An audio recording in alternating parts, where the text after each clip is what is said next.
Dan Broderick III did not kill his wife. The law did that for him. You know these faces.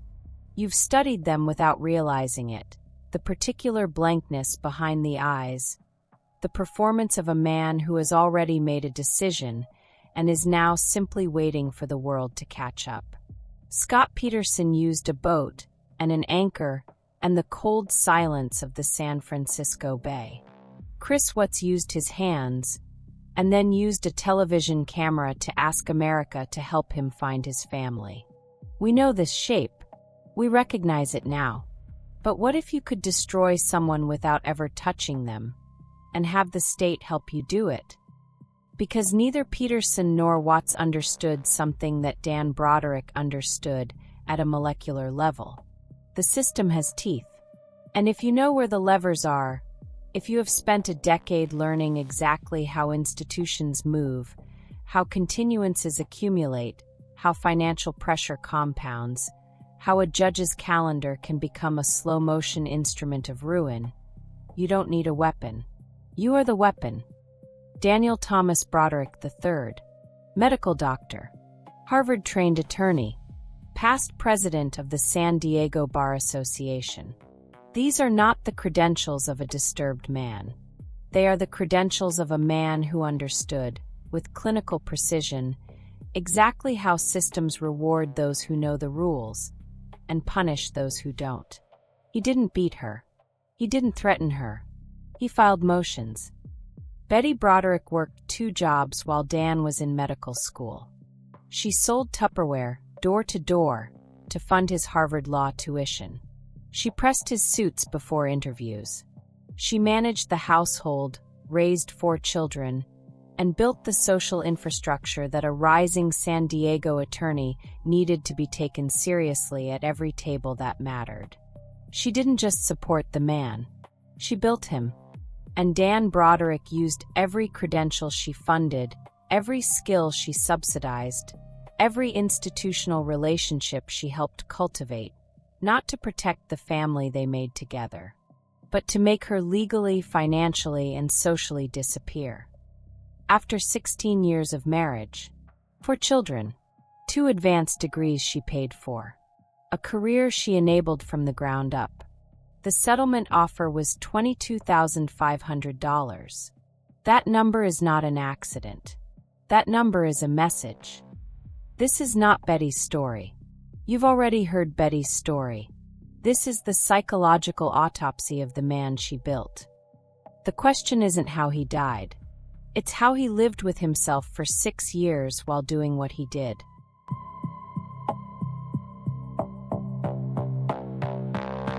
There is a particular kind of man who walks into a room and changes its atmosphere. Not through force, not through volume, through gravity. The room reorganizes itself around him. Conversations shift in his direction. Introductions are made. Hands are extended.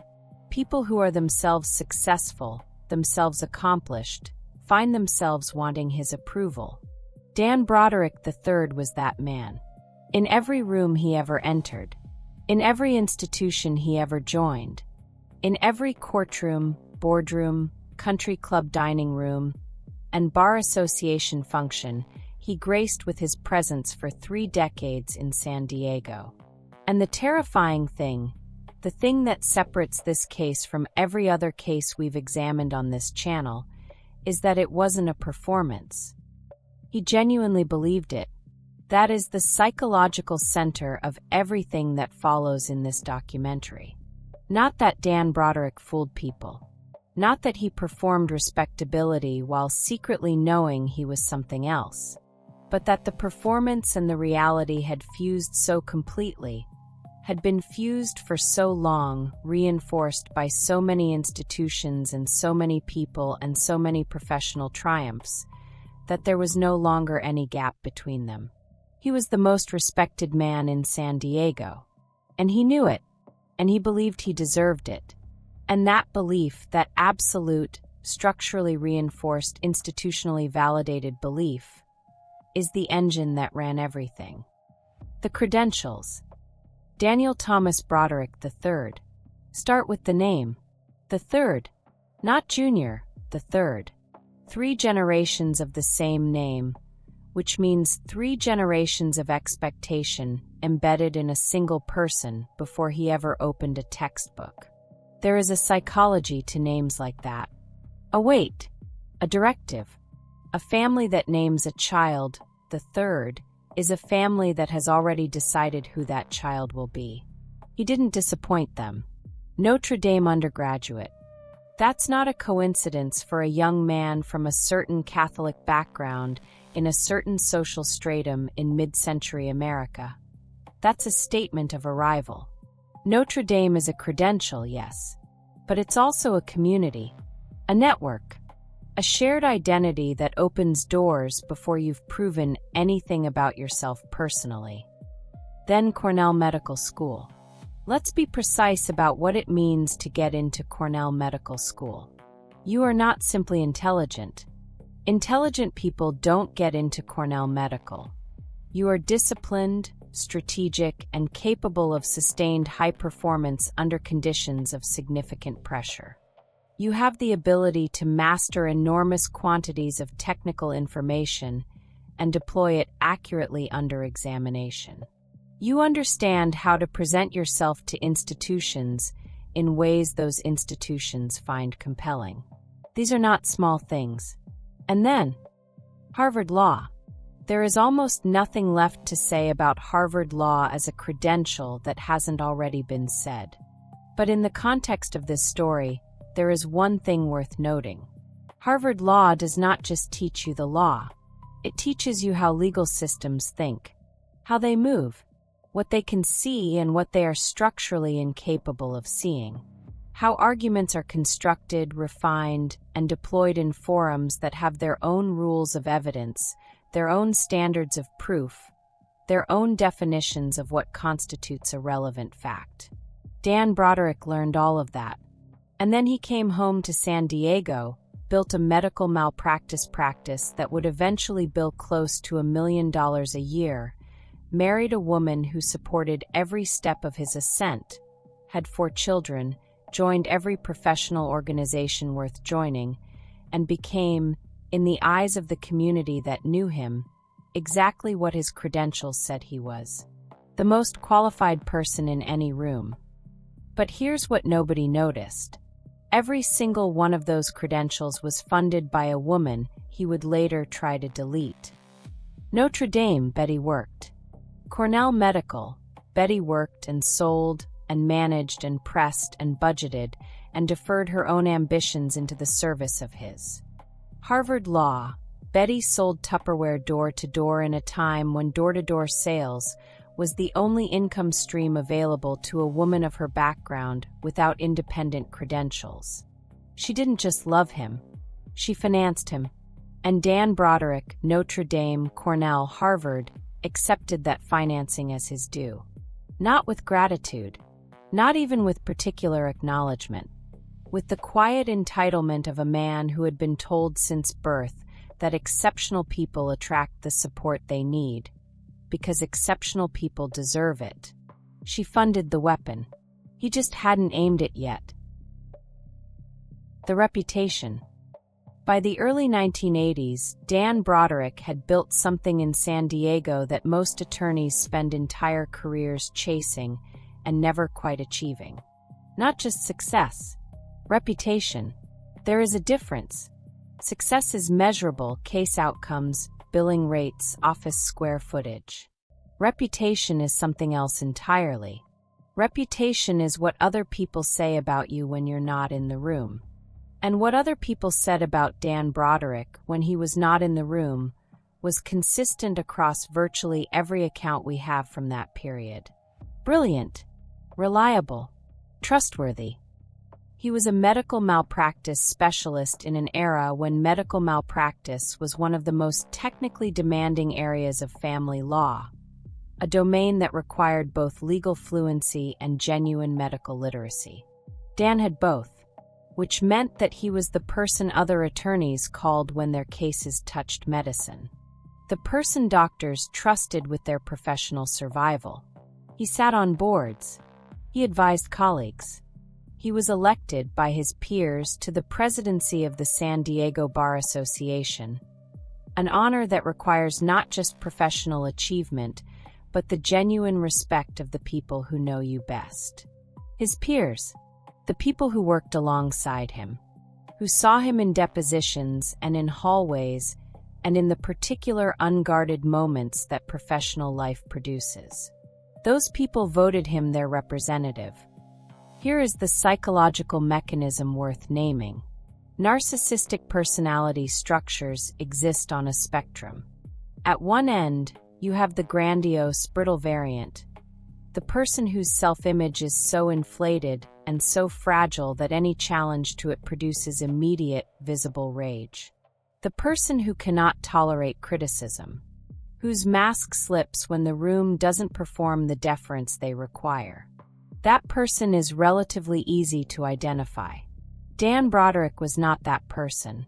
Dan Broderick was what clinicians sometimes call the integrated narcissist, a person whose self-image is not inflated relative to their actual achievements. He genuinely was brilliant. He genuinely had built something remarkable. The gap between his self-perception and his actual capabilities was, in many measurable ways, small, which meant the armor had no seams. He was the colleague you wanted on your side, the attorney whose call you returned immediately, the professional whose opinion you sought before making decisions that mattered. People trusted him, not because they were fooled, not because the mask was unusually convincing, but because in the dimensions they could see, the professional dimensions, the credentialed dimensions, the dimensions that the institutions they all shared had been built to evaluate, he was exactly what he appeared to be. The horror of Dan Broderick is not that he fooled everyone. It's that he didn't have to. Betty Broderick did. She trusted him with her life, with her 20s, with her ambitions, with the particular, irreplaceable years in which a woman of her generation had to make decisions about who she would be. And she made those decisions entirely in service of who he would become. She trusted that the man who accepted her sacrifice understood its value. She trusted that the institution of marriage, as they had constructed it, carried reciprocal obligation. She trusted that a Harvard-trained attorney who had benefited from 16 years of her labor would, when the time came, behave with the fairness and honor that his entire professional identity was built on performing. She was wrong on all three counts. But here is what the public saw at bar association dinners, at country club events, at the legal community functions where the Brodericks were a familiar and admired presence. They saw a successful man with a beautiful family and an impeccable reputation. Nobody photographs the wife at 2 a.m., pressing his suits for a deposition she paid the tuition for. The marriage, public version. Here is what the narrative looked like from the outside.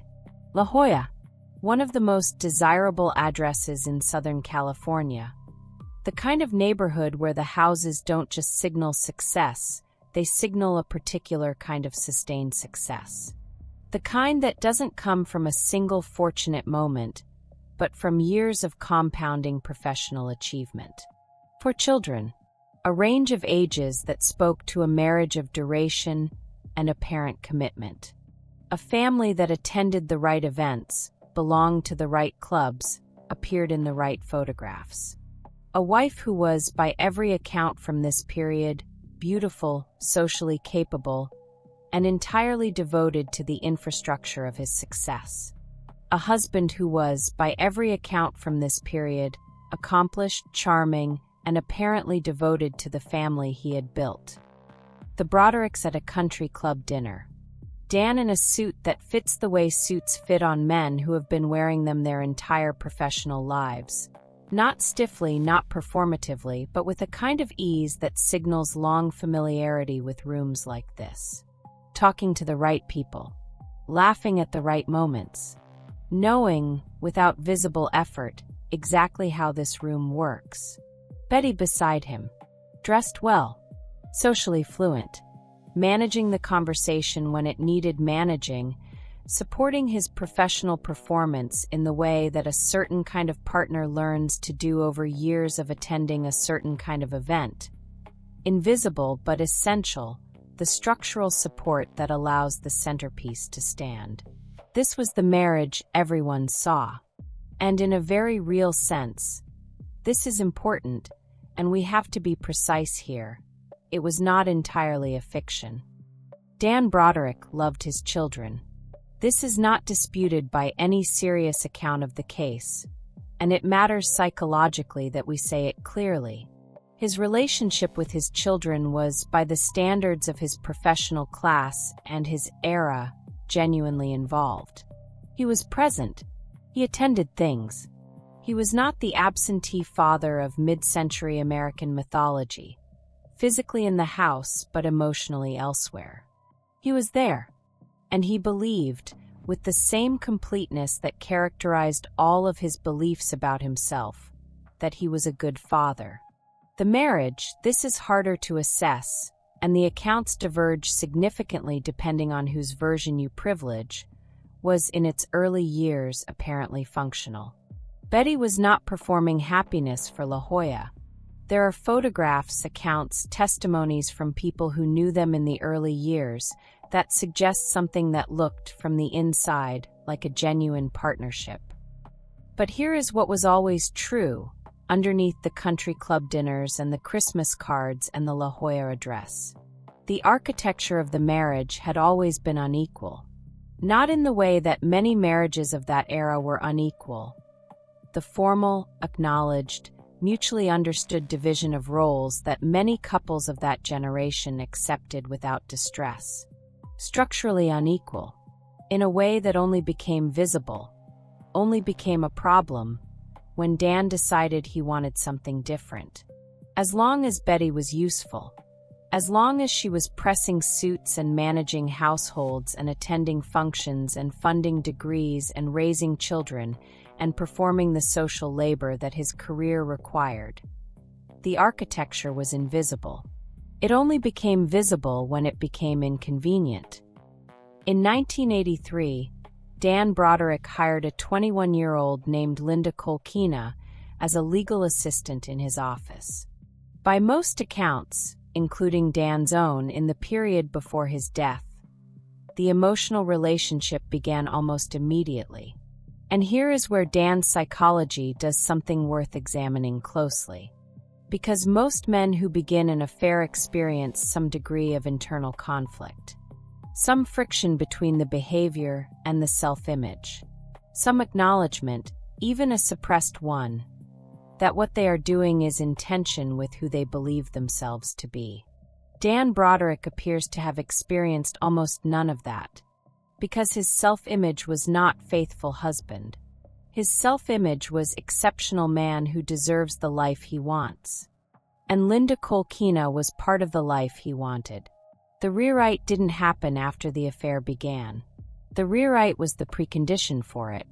Betty, the woman who had funded and supported and built, had already been reclassified.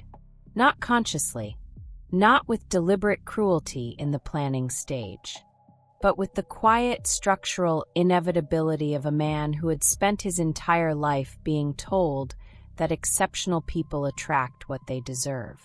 He deserved Linda. Therefore, the existing arrangement was the obstacle. Therefore, Betty was the obstacle. Nobody photographs the wife at 2 a.m., pressing his suits for a deposition she paid the tuition for. Because the wife at 2 a.m. was always going to become the obstacle. The only question was when. The system that validated him.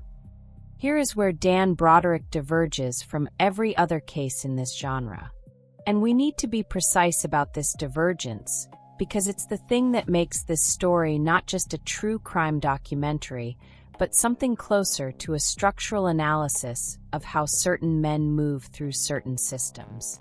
Scott Peterson needed to perform normalcy. He needed to go on television and cry and answer questions and sustain a fiction in real time, in front of cameras, against growing skepticism. His mask was active. It required maintenance. And when the maintenance became impossible, when the evidence closed around him, the performance collapsed. Chris Watts performed grief in a driveway for 24 hours before the performance became untenable. His mask was also active, also fragile, also ultimately penetrable by the simple application of evidence and pressure. Dan Broderick didn't perform. He didn't need to, because the system, the legal system, the professional community, the social infrastructure of upper-class San Diego in the 1980s, performed it for him. Every judge who ruled in his favor validated his version of events. Every colleague who accepted his account of the marriage performed the character witness he didn't need to audition for. Every social peer who took his side, and most of them did, because his side was where the institutional authority lived, reinforced the narrative he had constructed without him having to maintain it consciously. The system wasn't fooled by Dan Broderick. Let's say that again. Clearly, the system was not fooled. The system was built by men like Dan Broderick. Not by Dan specifically, but by the accumulation of men of his educational background, his professional class, his social stratum, over the preceding century of American legal history. The family court system of California in 1985, its standards of evidence, its definitions of harm, its frameworks for what constituted credible testimony and what did not, had been built case by case and precedent by precedent by people who shared Dan Broderick's educational background, professional community, and social assumptions. Coercive control was not a recognized concept. Financial abuse within a marriage was not a recognized category of harm. The systematic use of institutional leverage to psychologically dismantle a partner. None of that had legal language. None of it had a standard of proof. None of it could be entered into evidence as what it was. The system couldn't see it. Not because it was hidden, because the system had been built by people who either couldn't imagine it or had sufficient institutional interest in not imagining it.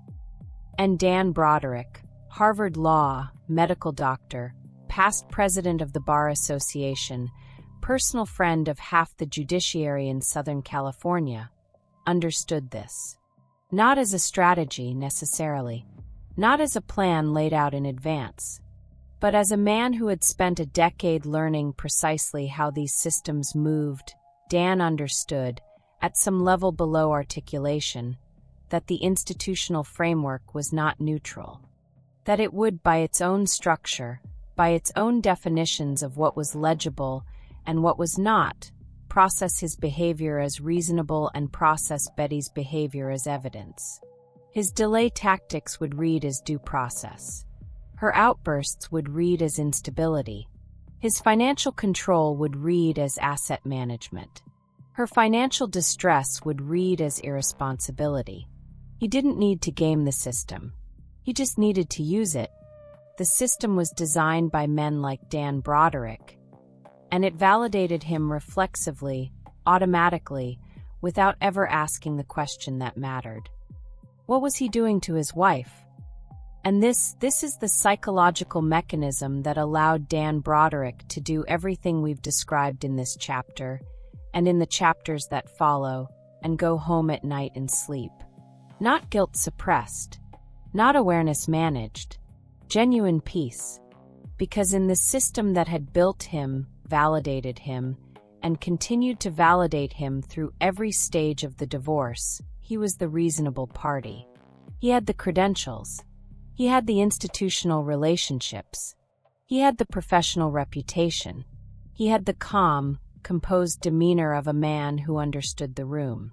And Betty, with her voicemails, her outbursts, her escalating public behavior, her inability to maintain the composure that the system rewarded, Betty was demonstrating, daily, in ways the system could see and document and enter into evidence, that she was not the reasonable party. He had built that, procedurally, financially, psychologically, He had built the conditions that produced her response, and then he had stood back and let the institution catalog the response without ever having to explain the architecture behind it. The mask of the respected man is the hardest to see through, because respect is the mask.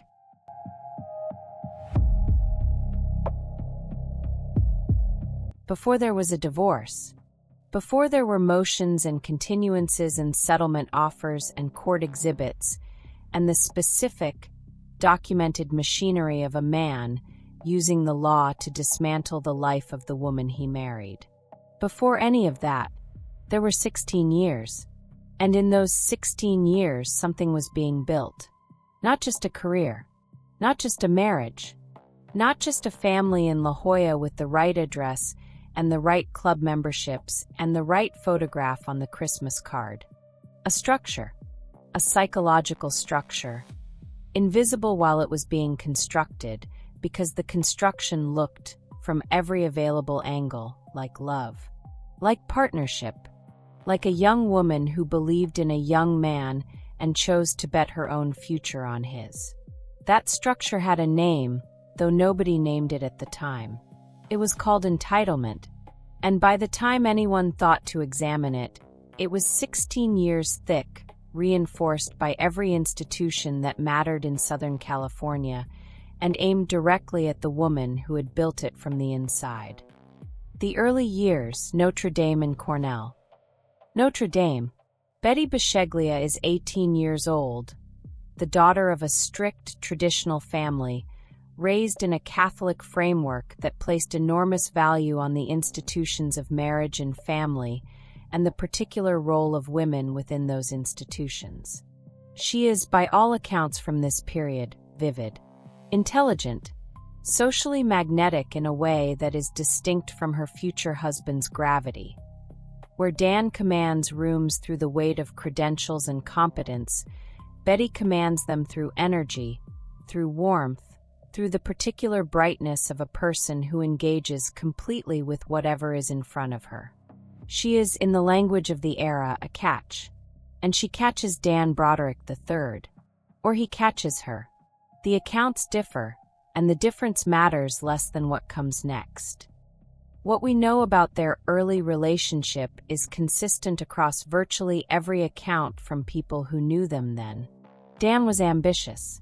Clearly, visibly, unself-consciously ambitious in the way that certain men of that era and that background could be without apology, pre-med, organized, focused, already constructing the identity that would later become the most respected man in San Diego.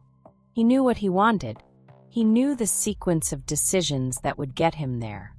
And Betty, warm, devoted, Catholic in her understanding of what marriage meant and what a wife owed her husband, represented something in that sequence. Not cruelly, not deliberately, but structurally. She represented the partner who would make the rest possible. They married in 1969. Betty was 22 years old. Dan was enrolled in Cornell Medical School. And here is where the structure begins. Not with a decision, not with a plan, but with an arrangement that seemed in 1969, in the context of their community and their faith and their shared understanding of what marriage looked like, entirely reasonable. He would study. She would work. He would build the career. She would build the infrastructure that made the career possible. He would become Dr. Daniel Broderick III, medical doctor, and eventually Harvard-trained attorney at law, and eventually past president of the San Diego Bar Association, and eventually the most respected man in his professional community. She would make that happen, and she did. She worked secretarial jobs. She worked as a teacher's aide. She managed the household budget with the precision of someone who understands, at an intimate level, that there is no margin for error. She deferred her own educational ambitions, not because she lacked intelligence or drive, but because the architecture of the arrangement left no room for two people to be building simultaneously. One person builds. One person holds the structure while the building happens. Betty held. And here is the psychological mechanism worth naming. The one that ran quietly beneath the surface of what looked, from outside, like a loving partnership. Every sacrifice Betty made, Dan absorbed. Not with gratitude, or not only with gratitude, and not with the kind of gratitude that accumulates into obligation, into a felt sense of debt that shapes future behavior. He absorbed her sacrifices the way that certain psychological structures absorb resources. Completely, without remainder, and with the quiet conviction that the resource was always meant to flow in this direction. In clinical terms, this is called entitlement absorption. It's distinct from simple selfishness, and the distinction matters. A selfish person knows they are taking more than they give, at some level, and either suppresses that knowledge or justifies it through rationalization. There is a transaction they are aware of, even if they are distorting it. Entitlement absorption is different. In Dan Broderick's psychological architecture, built over childhood, reinforced at Notre Dame, ratified at Cornell and Harvard, and at every subsequent professional triumph, Betty's sacrifice was not experienced as a debt owed. It was experienced as evidence of his worth. The logic runs something like this. Exceptional people attract the support they need because the world organizes itself around exceptional people. Betty's willingness to work and sacrifice and defer was not a gift she was giving him. It was a reflection of what he was. The world was confirming his exceptionalism by providing him the resources his exceptionalism required. He didn't owe her. The universe owed him. And she was how the universe was paying. She wasn't building a marriage. She was building a man who would later use everything she gave him to destroy her. Harvard Law, the second sacrifice. Medicine was not enough. This is important to understand, and we need to resist the temptation to frame it simply as ambition, because ambition, in the cultural shorthand we use for successful men, is morally neutral or even admirable. What Dan Broderick experienced when he looked at his medical degree and decided he needed a law degree too was something more specific than ambition. It was the structural incapacity to feel that what he had was sufficient. Psychologists who work with high-achieving narcissistic structures have a term for this: the achievement treadmill. The experience in which each new credential, each new accomplishment, each new validation produces not satisfaction, but a brief plateau followed by an elevated baseline of expectation. The person who has achieved what they set out to achieve does not feel the completion they anticipated. They feel the next gap. Dan had his MD. Now he needed the JD. Betty now had children. The sequence matters. By the time Dan decided he needed Harvard Law, the Broderick family had expanded. Betty was not simply managing a household and funding a student.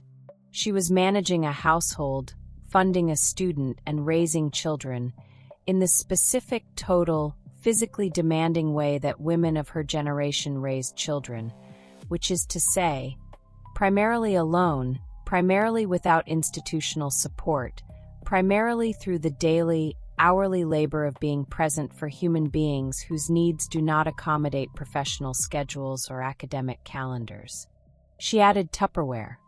The Tupperware parties of the early 1970s were not a quaint domestic detail. They were the only income-generating option available to a woman of Betty's background who needed to earn money on a schedule that accommodated small children, and a husband who was not available to share childcare responsibilities because he was at Harvard, building the next layer of the credential structure she was funding. She hosted parties in living rooms. She sold containers to women who were, in many cases, in the same structural position she was in, women whose economic options had been narrowed by the same set of social assumptions that had narrowed hers. She was cheerful. She was good at it. The accounts from people who knew her in this period describe a woman who performed the social labor of these gatherings with genuine skill, genuine warmth. And then she came home and pressed his suits. Harvard Law is a 3-year program. 3 years of tuition that Betty's labor funded, at least in significant part, through the combination of Tupperware sales, secretarial work, and the management of a household budget that had no slack in it. 3 years of social networking that Dan conducted in the particular, intensive way that Harvard Law students network, building relationships with classmates who would become judges, partners, colleagues, the professional infrastructure of a career. Relationships that would later translate, directly and measurably, into institutional advantages in the very courtroom where Betty would spend 4 years trying to get a fair settlement. 3 years of identity consolidation. The moment when Dan Broderick stopped being a doctor who was studying law and became a lawyer who had also trained as a doctor, which was a different thing entirely, a more complete thing, the final credential in a structure that now had no visible gaps. While Betty sold Tupperware, every hour she worked was an hour he spent learning how to argue. Every dollar she earned was a dollar that taught him how to win. Here is the question that this chapter is trying to answer. Why didn't Betty see it? And the answer, the honest, precise, psychologically accurate answer, is that she did see it. She saw it every day. She experienced the asymmetry of the arrangement not as an abstract concept, but as the specific daily texture of her life. What she didn't have was a framework. In 1972, in the community Betty Broderick lived in, there was no language for what we would now call an imbalanced partnership.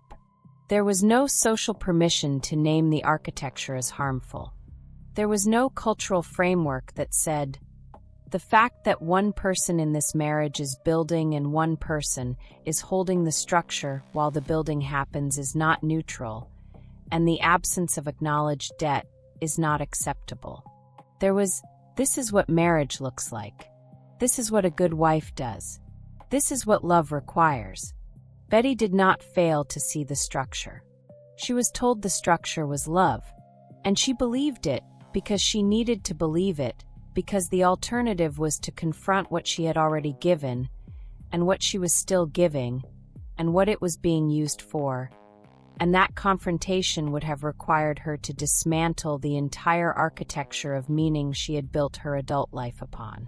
So she kept going, and the structure kept building. The pattern nobody named. By the late 1970s, the Brodericks were a fixture in the social and professional landscape of San Diego. And the social landscape of San Diego had begun to form a narrative about them. Not a malicious narrative, not a consciously constructed one, but a narrative nonetheless, assembled from 1,000 small observations and conversational asides and dinner party impressions that accumulated over years into something that felt, to the people who held it, like simply knowing the Brodericks. The narrative went approximately like this.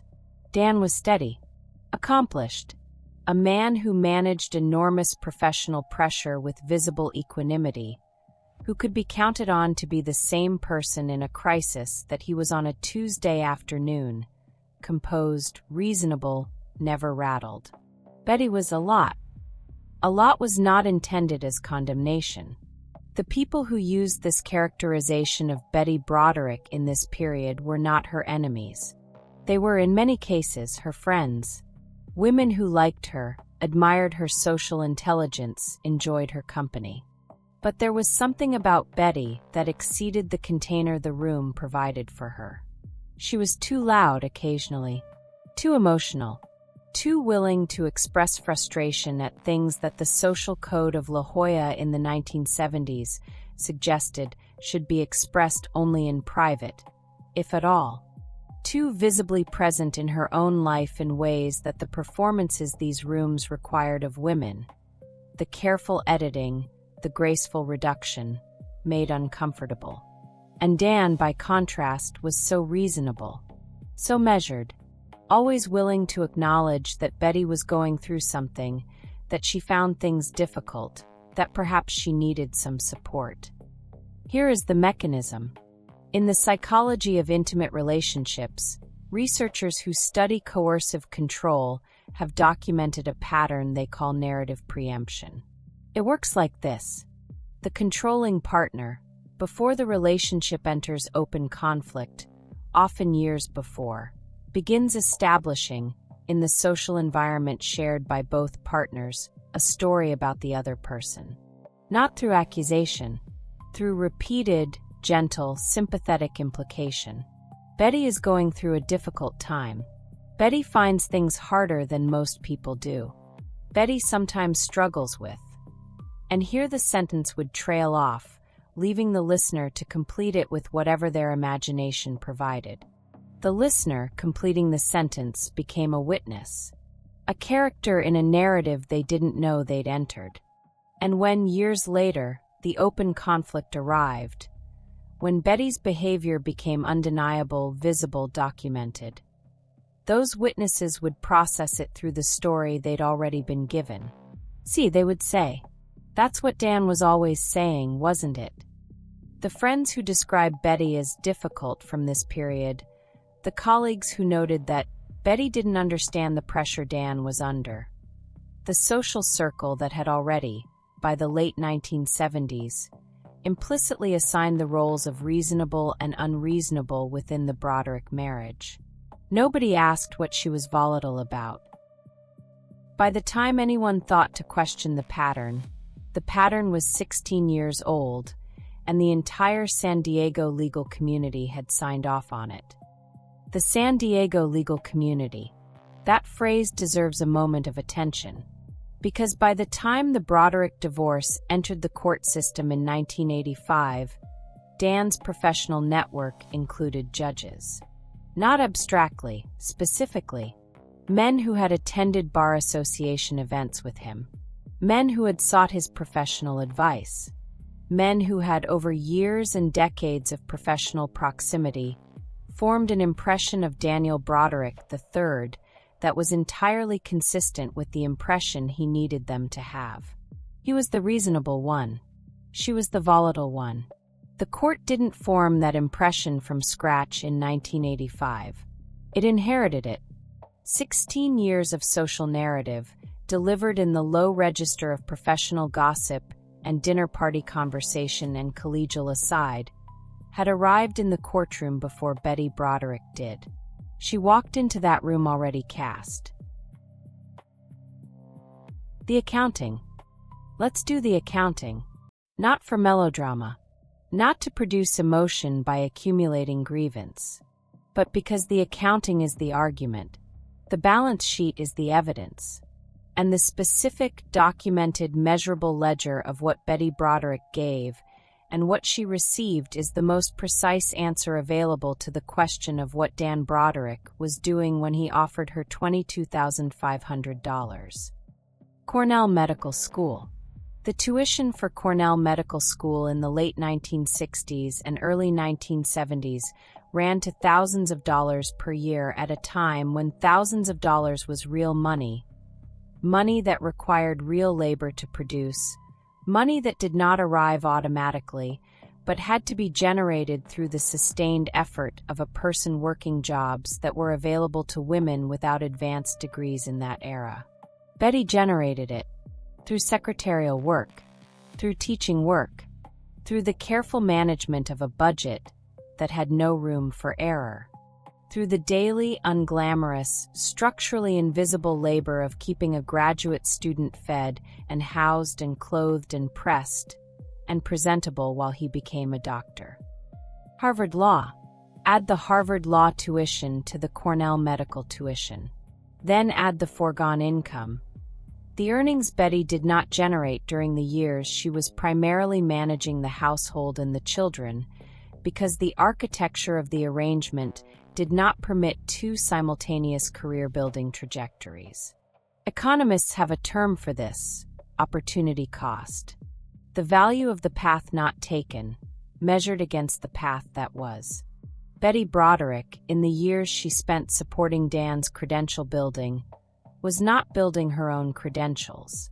She was not accumulating the professional experience that produces advancement. She was not building the network that translates, over a career, into the kind of institutional relationships that Dan was building at Harvard while she sold Tupperware. That foregone opportunity has a dollar value. It is substantial. Now add the childcare. For children, Kim Lee Danny Rhett, raised, in the primary sense of that word, by Betty Broderick, during the years when Dan's professional commitments, and they were real, and they were demanding, and we are not arguing they were not, meant that the daily management of 4 children's lives fell substantially to one person. The market cost of childcare in California runs high. Full-time professional childcare for 4 children over the years in question. The actual dollar cost of what Betty provided, if you were to source it externally on the open market, runs into figures that make $22,500 look not just insufficient, but definitionally absurd. Then add the household management, the cooking, the cleaning, the social coordination, the dinner parties for partners and colleagues and judges, the professional events that required a certain kind of partner performance, the social infrastructure that a rising attorney's career requires, and that does not produce itself. Betty produced it. Every dinner party hosted, every event attended, every colleague charmed, every judge's wife remembered by name at the appropriate social moment. Every piece of the professional scaffolding that a certain kind of career requires, and that has never, in the history of American professional life, been formally compensated. Now do the final calculation.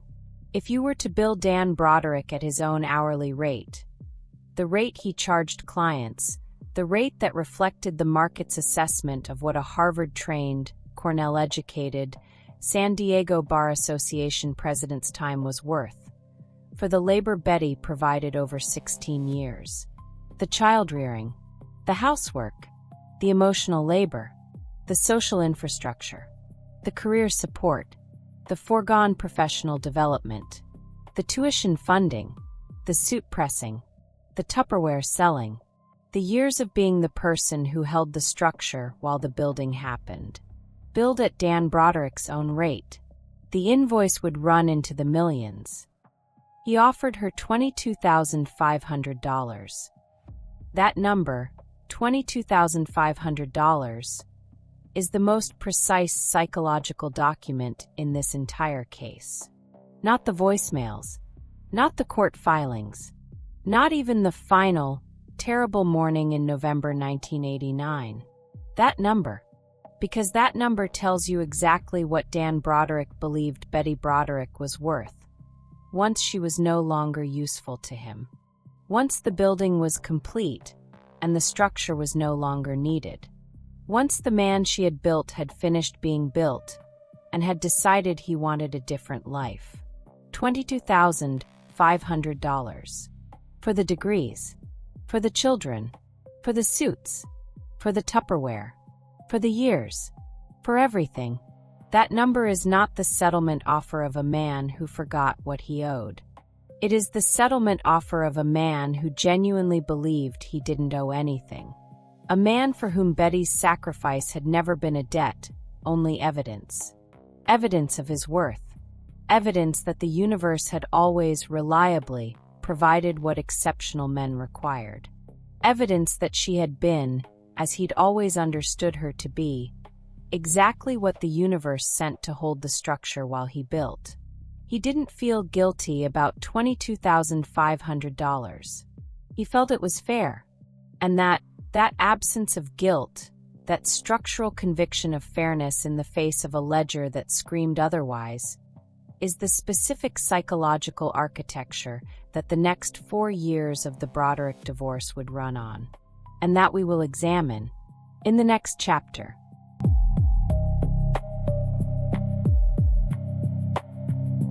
In 1983, Daniel Broderick III hired a 21-year-old named Linda Kolkena as a legal assistant at his firm.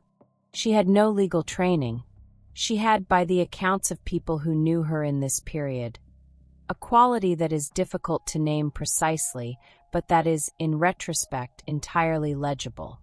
She thought Dan Broderick was extraordinary. Not in the complicated way that Betty thought Dan was extraordinary. The way that a woman who has watched someone up close for 16 years, who has funded and pressed and managed and sacrificed for someone, thinks of them as extraordinary. That is a complicated admiration. It carries the full weight of what the admiration cost. It carries the knowledge of the gap between the public credential and the private man, the distance between the Harvard law degree on the wall and the human being who came home every night. Linda Kolkena's admiration carried none of that weight. It was clean. It was uncomplicated. And for Dan Broderick in 1983, at the peak of his professional achievement, and somewhere in the middle of a marriage that had begun to require things of him, acknowledgement, reciprocity, the sustained performance of gratitude for sacrifices he had never fully registered as sacrifices, that cleanliness was a very specific kind of relief. Who was Linda Kolkena? We need to be careful about how we talk about Linda Kolkena, because the narrative that formed around her in the years after November 1989, the seductress, the homewrecker, the woman who destroyed the Broderick marriage, is both morally convenient and psychologically inaccurate. Linda Kolkena did not destroy the Broderick marriage.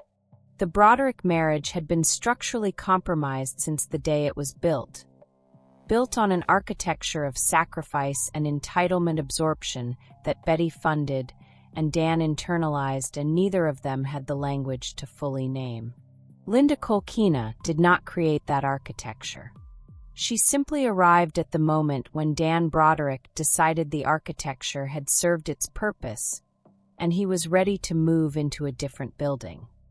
What Linda Kolkena was, clinically and specifically, was a source of narcissistic supply at a moment when Dan Broderick's primary supply source had become complicated.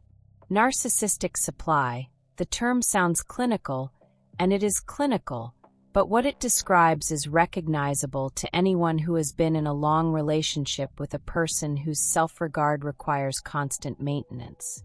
It is attention, admiration, the reflected image of yourself as you want to be seen, provided reliably by another person, without the friction that genuine intimacy produces, without the challenge, without the history, without someone who knew you before the credentials and therefore knows, at some level, what the credentials are built on top of. Betty knew. Betty had always known. And knowing, even the knowing she was never fully permitted to articulate, the knowing she carried in the texture of every pressed suit and every Tupperware party and every deferred ambition, made her a complicated mirror. She reflected Dan, yes, but she reflected him with the specific distortion of a woman who had seen the process behind the product. Linda Kolkena reflected nothing but the product. She saw Dr. Daniel Broderick III, Harvard-trained attorney, past president of the San Diego Bar Association, the most respected man in San Diego. She did not see the Cornell student whose suits Betty pressed before interviews. She did not see the man whose tuition Betty funded through Tupperware sales. She did not see the history. She saw the result.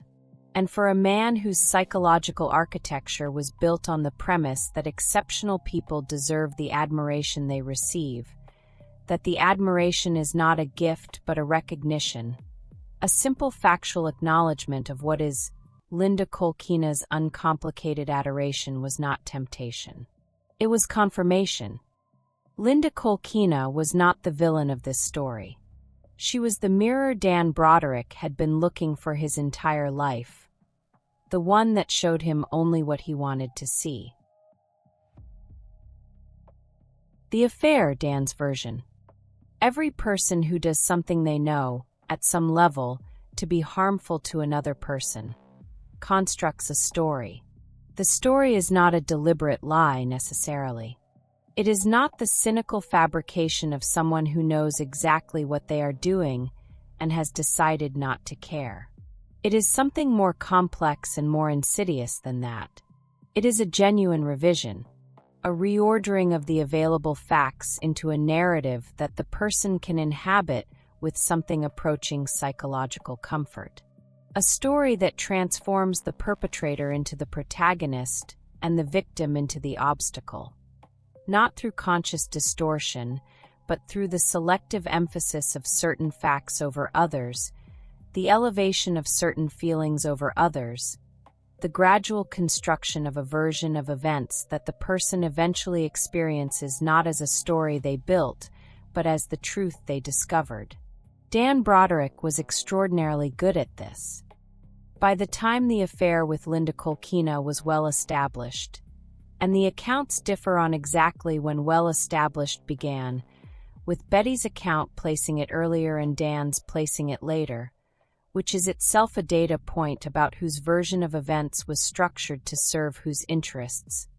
Dan Broderick had already performed a substantial rewrite of 16 years of marriage. Not the version you've heard in the first 3 chapters of this documentary. His version. In his version, the marriage had been troubled for years. Betty was volatile. Betty was emotionally unpredictable. Betty didn't understand the pressure of his professional life, the demands of his career, the particular requirements of being the person he had become. In his version, he had tried. He had been patient. He had been reasonable.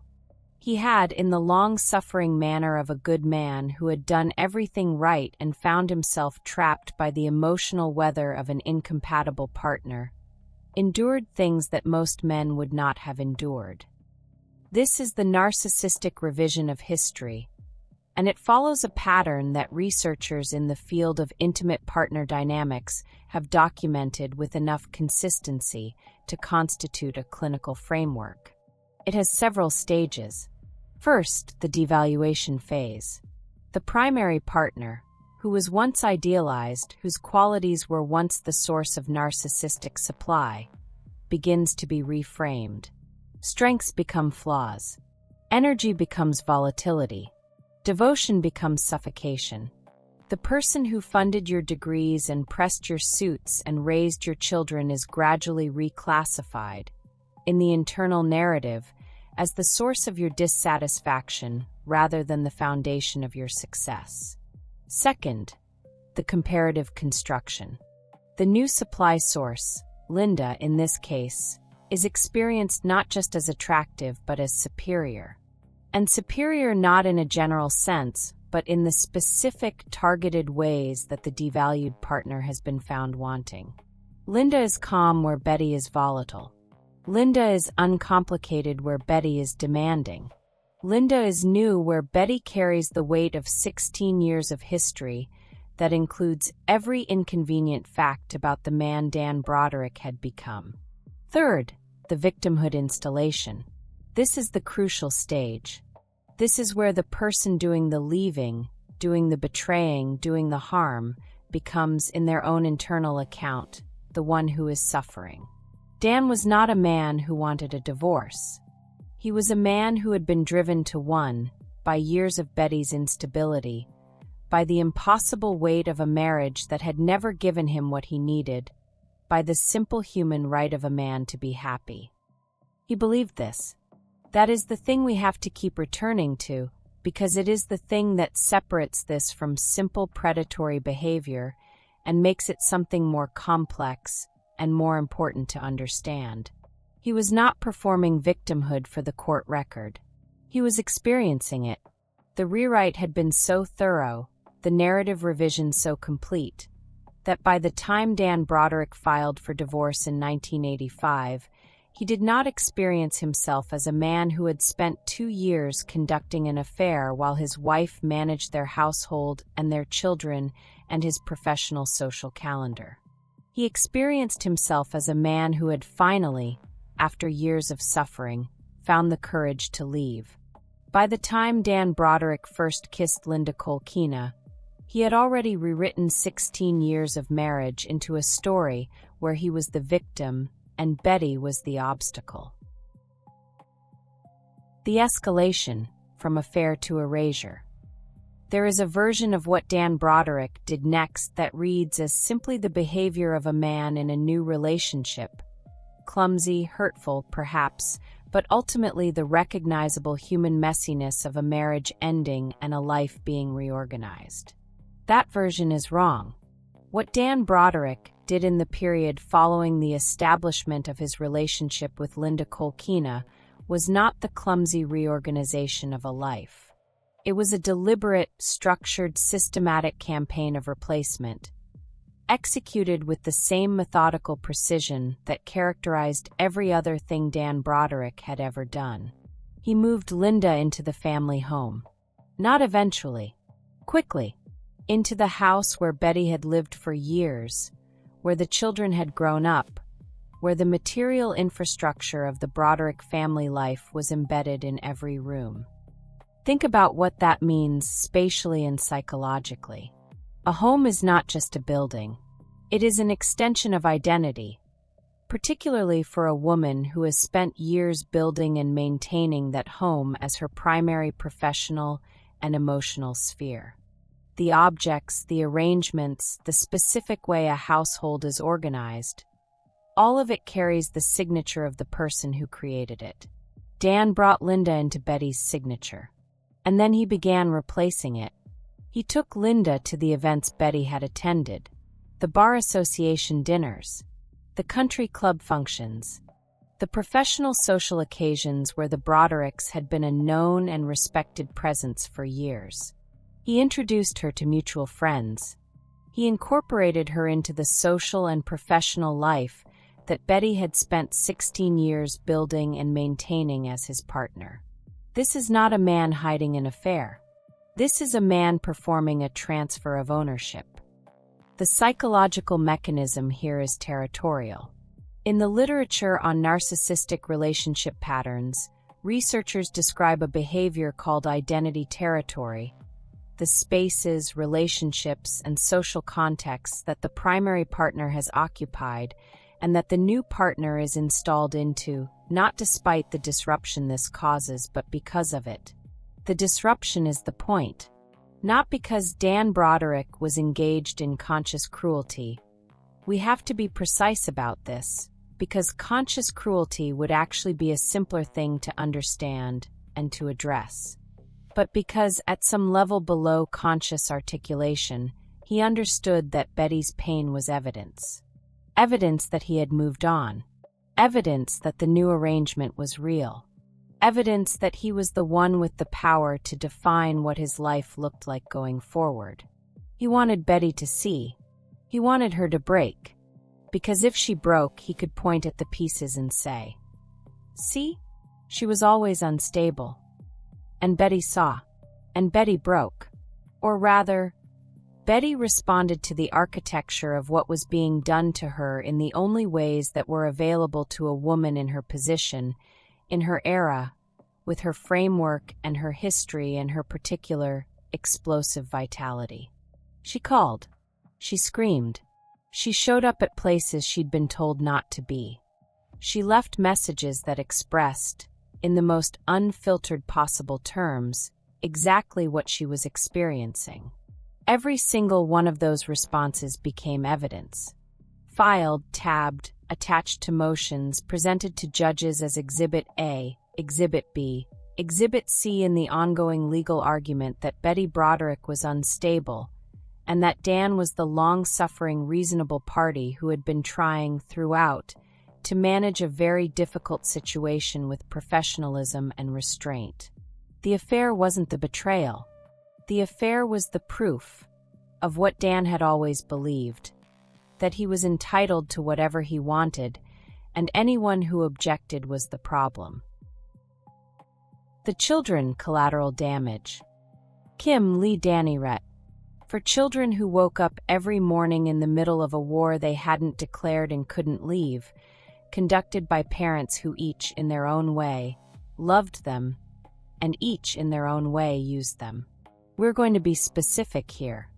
We are going to be fair, and we are going to be specific because the children in this story are often reduced to supporting characters in their parents' drama, and that reduction is its own form of harm. Dan Broderick loved his children. We have said this before in this documentary, and we say it again here because it is both true and important, and because the fact that it is true makes what follows more complex rather than less. A man can love his children and use them as instruments. These are not mutually exclusive. The custody arrangements in the Broderick divorce were, from the beginning, a contested and continuously moving target, and the motion of that target was not random. Dan used custody the way he used money, as leverage. The children's schedules were modified. Visitation arrangements were altered. Betty's access to her own children was made contingent on her compliance with a set of conditions that Dan's legal team had constructed, and that the court, navigating a situation with no good framework for what it was actually looking at, often enforced. When Betty violated those conditions, and she violated them because the conditions were sometimes designed to be violated by a woman in her emotional state, in the same way that the financial restrictions were designed to be violated by a woman with her needs, the violations became exhibits. More evidence, more documentation, more layers added to the narrative of Betty's instability and Dan's reasonable attempts to maintain order for the sake of the children.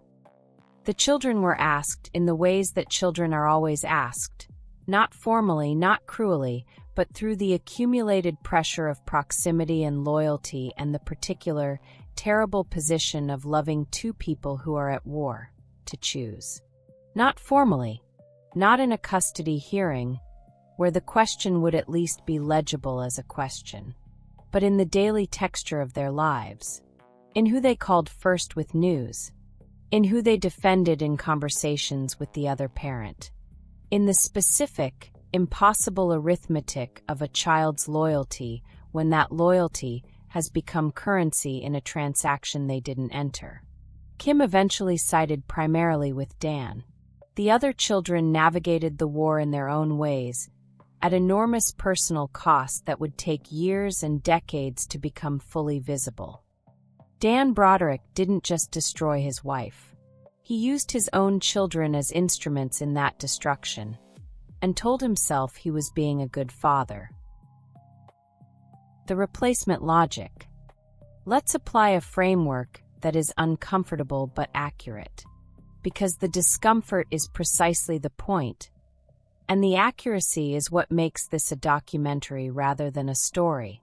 In the architecture of Dan Broderick's psychology, the entitlement structure, the legitimacy shield, the narrative revision capability, the institutional validation system we have been mapping across this documentary. There was no framework for what we might call irreducible human obligation. That phrase needs unpacking. Irreducible human obligation is the moral understanding that certain relationships, once entered, create obligations that persist independent of whether those relationships continue to serve your interests. That a woman who spent 16 years funding your career, raising your children, and building your social infrastructure has a claim on your consideration that does not expire when you decide you would prefer a different life. Dan Broderick did not have that framework. In the psychological architecture that Dan had constructed, and here we are using constructed in the full clinical sense, the architecture built over decades of institutional validation and entitlement absorption and achievement that confirmed his exceptional status. People occupied positions relative to his needs. They were not experienced at the deepest level of his psychology as independent human beings with their own claims, their own interior lives, their own irreducible worth. They were experienced as functions, as sources, as the people who provided what he required in order to be the person he understood himself to be. Betty had been the foundation layer, the credential funder, the household manager, the social infrastructure builder, the mother of his children, and the partner who made the early years of his career possible. She had been, in corporate terms, a critical vendor, and then her contract had expired, not because she had failed to perform, not because she had done anything that, by any reasonable assessment, justified what followed, but because Dan Broderick had identified a better vendor. Linda Kolkena, in this framework, was not a love story. She was a supply upgrade. She provided everything Betty had originally provided: the admiration, the social partnership, the reflected image of Dan as the exceptional man he understood himself to be, without any of the complications that Betty had accumulated by actually knowing him. She didn't know what the credentials were built on. She didn't know about the Tupperware, the suits, the Cornell tuition, the Harvard years.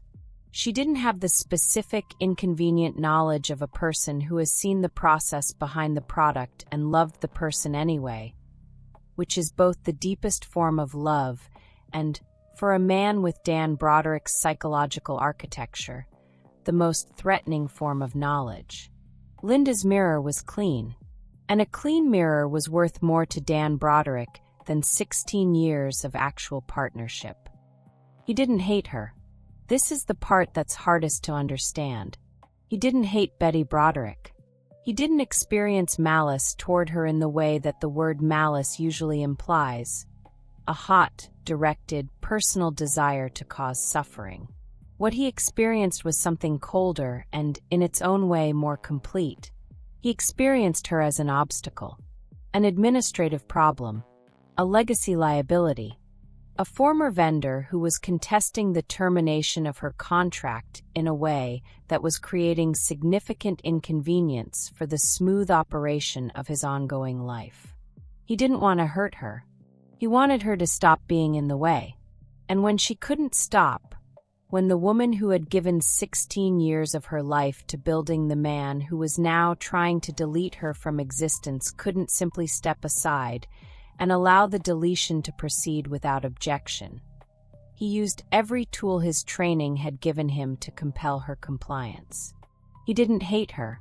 That's the part that's hardest to understand. He simply no longer needed her.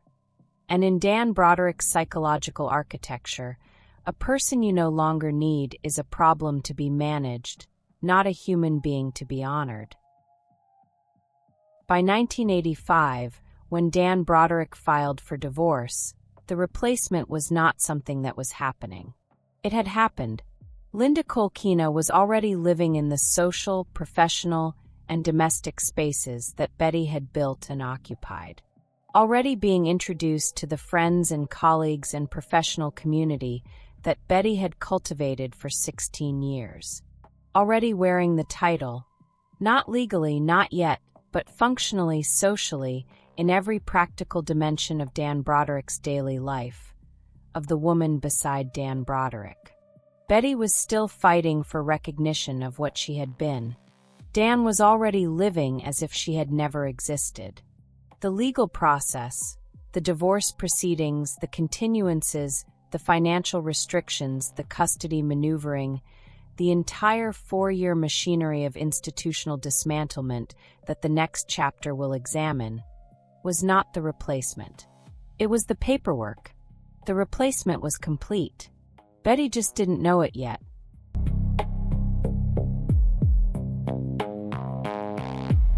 Most divorces are painful. This one was engineered. There is a difference, and that difference is the entire story. When a marriage ends badly, you get chaos. Anger. Two people who loved each other doing damage they'll spend years trying to undo. That's human. That's recognizable. We have language for that. What happened between Daniel Broderick and Betty Broderick between 1985 and 1989 was not chaos. It was architecture. Dan Broderick was not a man who acted from rage. He was a man who acted from position. And his position, Harvard law degree, past president of the San Diego Bar Association, personal relationships with half the judiciary in Southern California, gave him something Betty would never have in that courtroom. He knew the room. He had always known the room. And for 4 years, he used that knowledge the way a surgeon uses a scalpel. Not with fury, with precision, with patience, with the absolute confidence of a man who understood that time, in family court, is itself a weapon, and that he controlled the clock. The legal arsenal. Here is something that legal scholars and domestic violence researchers would spend the next 3 decades trying to explain to family court judges across this country. Coercive control. The systematic use of financial manipulation, institutional leverage, procedural delay, and social isolation to dominate another person was not a recognized legal concept in 1985. Let that settle for a moment. The behaviors, the tactics, the documented, repeatable, identifiable patterns of a man using systems and structures to grind a woman down, none of that had a name in a California courtroom in 1985. There was no checkbox for it. There was no legal standard of proof. There was no framework that a judge could point to and say, "This is what this is," which meant that everything Dan Broderick did, every motion filed, every continuance requested, every financial restriction imposed, every calculated delay, was, by the only measure the court recognized, completely normal divorce litigation. This is where Dan's psychology becomes clinically fascinating. Because a man with average intelligence using these same tactics might have felt some friction, some internal awareness that what he was doing was designed to hurt, some dissonance between the behavior and the self-image. Dan Broderick felt none of that. And here's why. He had what psychologists call a legitimacy shield, a cognitive architecture in which every harmful action is filtered through an institutional framework that retrospectively justifies it. He wasn't cutting off Betty's credit cards out of cruelty. He was managing marital assets during a legal proceeding. He wasn't delaying the divorce to exhaust her financially.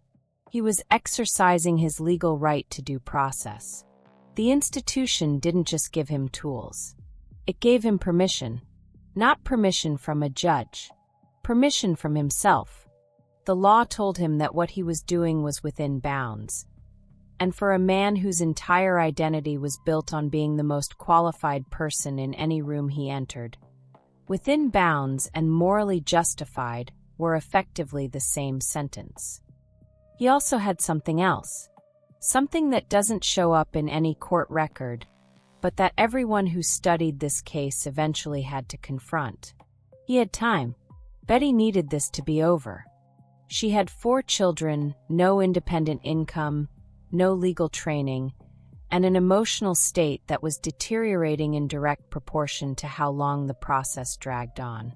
Every month of delay cost her something, financially, psychologically, socially. The longer this went, the weaker her position became. Dan Broderick had a full-time legal career, an institutional support network, Linda Kolkena managing his personal life, and the patience of a man who understood that attrition is a strategy. He could wait. She couldn't. And he knew that too. Dan Broderick didn't need to break the law. The law, as it existed in 1985, was already perfectly designed to do what he wanted it to do. The $22,500 offer. $22,500. Sit with that number. Not because it's shocking, but because of what it reveals about the psychology of the man who wrote it. 16 years of marriage. 4 children, Kim, Lee, Danny, Rhett. 2 advanced professional degrees. Medical school. Harvard Law. The Tupperware sales. The pressed suits. The social engineering of a career that would generate, at its peak, roughly $1 million a year in billings. And the offer on the table was $22,500. That's not a settlement offer. That's an insult designed to look like math. And Dan Broderick, Harvard Law, past president of the bar, knew exactly what he was doing. To understand what that number meant, you have to understand something about how narcissistic injury functions in high-achieving men. When Dan Broderick decided to leave Betty for Linda Kolkena, a woman 22 years younger, his former receptionist, a woman Betty would refer to in terms we cannot repeat on this channel, something had to happen in his internal narrative. Because Dan Broderick was not a man who saw himself as someone who abandoned his family. That was not the story he told about himself. He was the provider, the builder, the man of exceptional accomplishment. So the story had to be rewritten. And in the rewritten version, Betty wasn't a co-architect of his success. She was an obstacle, a liability, a woman whose emotional instability had made the marriage untenable, a woman who had, frankly, been holding him back. If you accept that narrative, and Dan Broderick had accepted it completely, not as a convenient lie, but as a genuine psychological truth, then $22,500 isn't an insult. It's fair. More than fair, actually. Because in his version of the story, he had built everything himself. She had been a supporting character at best. And now she was a difficult supporting character who was making his transition to his real life unnecessarily complicated. This is the mechanism that allowed him to sleep. Entitlement reinforced by achievement, calcified by institutional validation, and protected by a narrative rewrite so complete that it no longer felt like a lie. It felt like clarity. He was telling her, in the language of the system he'd mastered, "You are worth $22,500 for 16 years of your life." Betty's response to that number was not measured. It was never going to be measured. And that response, that fury, that escalating series of outbursts that would define her public image for the next 4 decades, that was also, in a very specific and documentable way, part of the design. Not consciously, not with a written plan, but with the intuitive genius of a man who understood, at some level below conscious thought, that if Betty broke, visibly, loudly, in ways the court could see, his narrative would write itself. We'll come back to that. The financial strangulation, month by month. Let's talk about what financial strangulation actually looks like in practice. Not as a concept, not as a legal theory, as a lived month-by-month experience for a woman trying to navigate a divorce against a man who controlled every financial instrument in her life. The joint credit cards were canceled. Not reduced. Canceled. Betty had no independent credit history. She'd been a full-time mother for 16 years, her financial identity entirely subsumed into the marriage.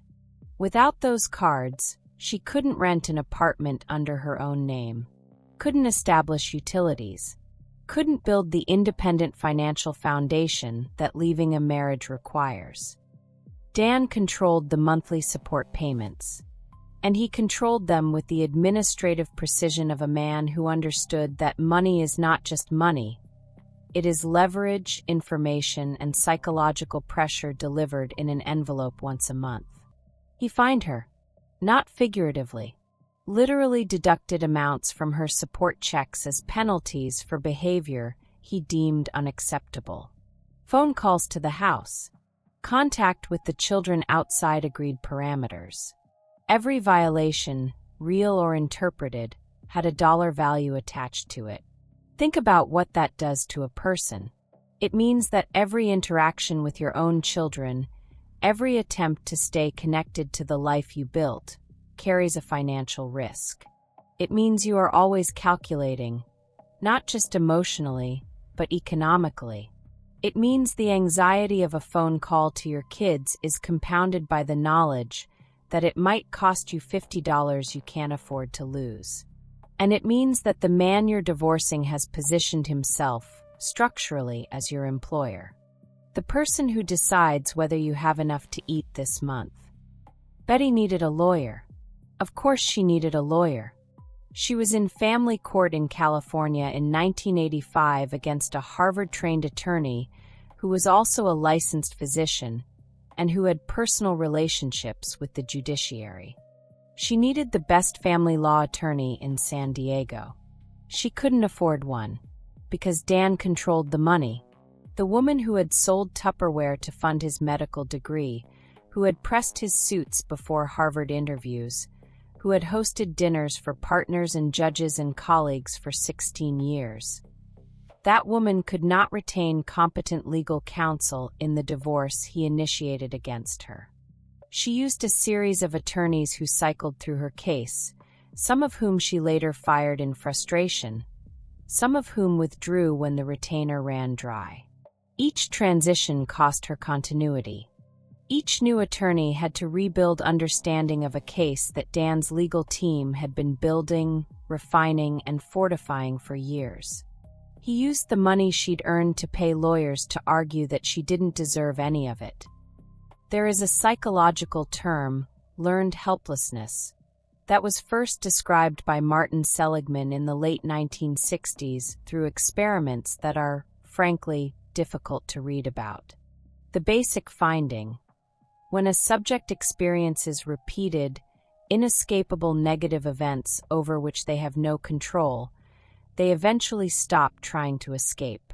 Not because they lack intelligence or will, but because the nervous system has learned, at a level below conscious reasoning, that action does not produce relief. Betty Broderick was not unintelligent. She was not passive. She was not, by any reasonable assessment, a woman who gave up easily. But by 1987, 2 years into the divorce, she had experienced enough of the following pattern that her nervous system had begun to encode it as reality. She would act. Dan would counter. The court would side with Dan. The financial pressure would increase. She would act again. Dan would counter again. The loop didn't close. And a woman whose loop doesn't close, whose actions consistently fail to produce relief, will eventually produce the very behaviors that look, to an outside observer, like confirmation that she was the problem all along. That outside observer, in this case, wore a robe and sat behind a bench. The Sanity campaign. Here is where Dan Broderick's most sophisticated psychological operation was running. Not the legal filings, not the financial control. Those were the infrastructure. The real weapon was the narrative. And the narrative was simple: Betty Broderick was unstable. Now, before we go any further, let's be precise about what we're saying and what we're not saying. Betty Broderick, by 1987, 1988, 1989, was behaving in ways that were alarming. She left voicemails. Many voicemails. Profane, furious, sometimes threatening voicemails. She drove her car through Dan's front door. She dumped his clothing in a parking lot. She said things about Linda, about Dan, about what she wished would happen to them, that were, in their plainest reading, disturbing. We are not disputing any of that. What we are examining is the system that produced those behaviors, and the man who understood with clinical clarity exactly how to use them once they appeared. Dan Broderick did not need to manufacture evidence of Betty's instability. He just needed to manufacture the conditions. And then wait. Every time Betty called the house and screamed at Linda, exhibit. Every time she left a message threatening to expose him, exhibit. Every time she showed up somewhere she'd been told not to be, exhibit.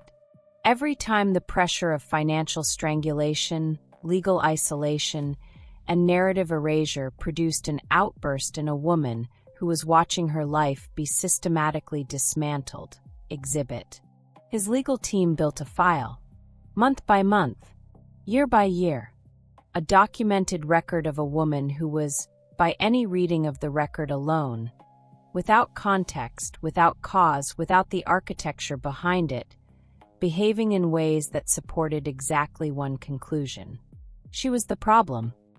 This is the mechanism that makes procedural gaslighting so devastatingly effective. Gaslighting, in its most basic form, is the attempt to make someone doubt their own perception of reality. In its interpersonal form, it relies on the abuser's word against the victim's. And the victim can fight that. The victim can document. The victim can find witnesses. The victim can insist on her own account. But procedural gaslighting, gaslighting mediated by an institution, is different. Because it's not his word against hers anymore. It's the court record. And the court record doesn't lie. The court record doesn't have bad days. The court record doesn't experience grief or fear, or the specific terror of watching someone you gave your life to attempt to erase you from that life. The court record simply reflects what happened, the behavior, the outburst, the voicemail, the exhibit, without the cause, without the architecture, without the 6 months of financial pressure and legal maneuvering that preceded the moment documented in Exhibit A.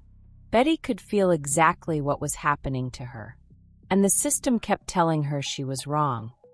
He drove her to the edge, then pointed at her standing there and said, "Your Honor, look at where she's standing."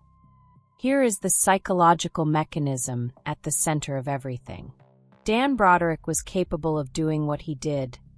The financial strangulation, the procedural delay, the narrative construction, the systematic dismantling of a woman's life, because he had achieved something that most people, even highly intelligent people, cannot achieve. He had fully externalized his moral responsibility. In his internal world, he was not the architect of Betty's suffering. He was the respondent to it. She had become difficult. She was making things harder than they needed to be. She was the one leaving voicemails. She was the one driving through his front door. He was simply, and he would have used this word without irony, protecting himself. The self-defense mechanism of a man who has injured someone so thoroughly that their injured response now constitutes, in his telling, the original offense. This is not unusual in high-conflict divorce cases. What made Dan Broderick unusual was the sophistication of his deployment of it, and the institutional apparatus that validated it at every turn. A judge saw Betty's behavior. A judge did not see the architecture behind it. Dan did, and Dan made sure the judge saw what Dan needed the judge to see. By 1989, the divorce was finalized on terms that would have been unthinkable to Betty in 1985. The settlement she received was a fraction of what any competent family law attorney would have argued she deserved. The custody arrangement favored Dan. The narrative in the public record, in the court documents, in the legal proceedings, in the documented history of the case, was the narrative Dan Broderick had spent 4 years building. Betty had nothing left to fight with. No money, no legal continuity, no institutional credibility, no version of events that the court had ever recognized as legitimate. What she had left was a gun, and the story of what she did with it, and why the jury that heard it could not agree, is the chapter that comes next. But before we get there, before we move to the morning of November 5th, 1989, there is one question worth sitting with. A man who did what Dan Broderick did over 4 years.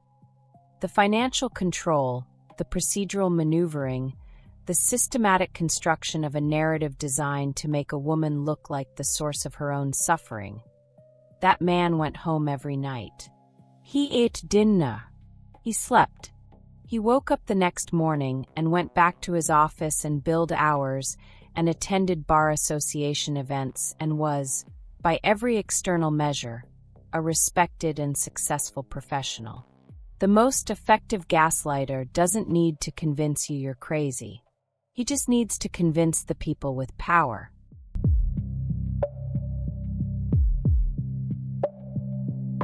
Before we go inside this house, before we follow Betty Broderick through that sliding glass door on the morning of November 5th, 1989, we need to establish something, because this chapter is going to ask you to hold two things simultaneously. Two things that our legal system, our media, and our cultural frameworks for understanding violence have consistently refused to hold simultaneously, because holding them simultaneously is uncomfortable, and discomfort is not what institutions are designed for. The first thing, Betty Broderick pulled the trigger. She entered that house. She brought a .38 revolver. She found Daniel Broderick and Linda Kolkena in their bedroom. She fired 5 shots. 2 people died. Betty Broderick did that. That fact is not in dispute. It was not in dispute at either of her trials. It is not in dispute here. The second thing, what happened on November 5th, 1989, did not begin on November 5th, 1989. It began in 1965, when a young woman decided to bet her future on a young man's exceptional promise. It built through Cornell and Harvard and La Jolla and 16 years of sacrifice absorbed without acknowledgement. It accelerated through 1983 and Linda Kolkena and the replacement logic. It was systematically engineered through 4 years of procedural violence, financial strangulation, institutional gaslighting, and a sanity campaign so effective that it convinced an entire legal community that the woman experiencing the destruction was the source of it. What happened on November 5th, 1989, was not a beginning. It was an ending. The ending of a system that had been running, without interruption, for 24 years. The night of. Here is what we know. Betty Broderick had been calling Dan's house for months. The calls were not answered, or they were answered by Linda, or they rang into voicemail systems that had been set up specifically to capture and document her voice. Her anger, her grief, her increasingly desperate attempts to reach the man who controlled her financial survival and her access to her own children. She had been to the house before. She had driven through the front door with her car, a moment that became, in the court record and in the media narrative, one of the most frequently cited exhibits of her instability. What that narrative consistently omitted was what preceded that moment. The months of financial pressure, the custody manipulation, the systematic reduction of a woman's life to the point where the available expressions of rage were limited to the kind that could be documented as evidence against her. November 5th, 1989. The accounts of what Betty was thinking in the hours and days preceding that morning are her own, from police statements, from trial testimony, from the interviews she has given over the 30-plus years since. They are consistent in ways that matter. She was not, by her account, acting from a plan. She was acting from the endpoint of a process. She drove to the house on Cypress Avenue. She had a key, or she used the unlocked sliding glass door, the accounts vary slightly, and she entered. She moved through the house in the dark. She found the bedroom. She fired 5 shots. Dan Broderick died in that bedroom. Linda Kolkena Broderick, they had married 4 months earlier, in April 1989, finalizing the replacement that had been underway since 1983, died in that bedroom. Betty left the house.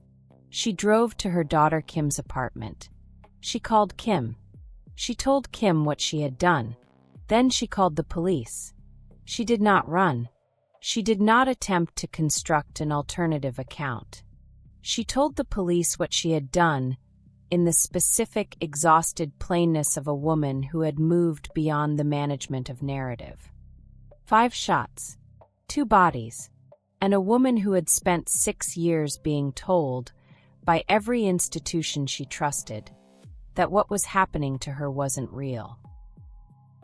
The arrest and the statement.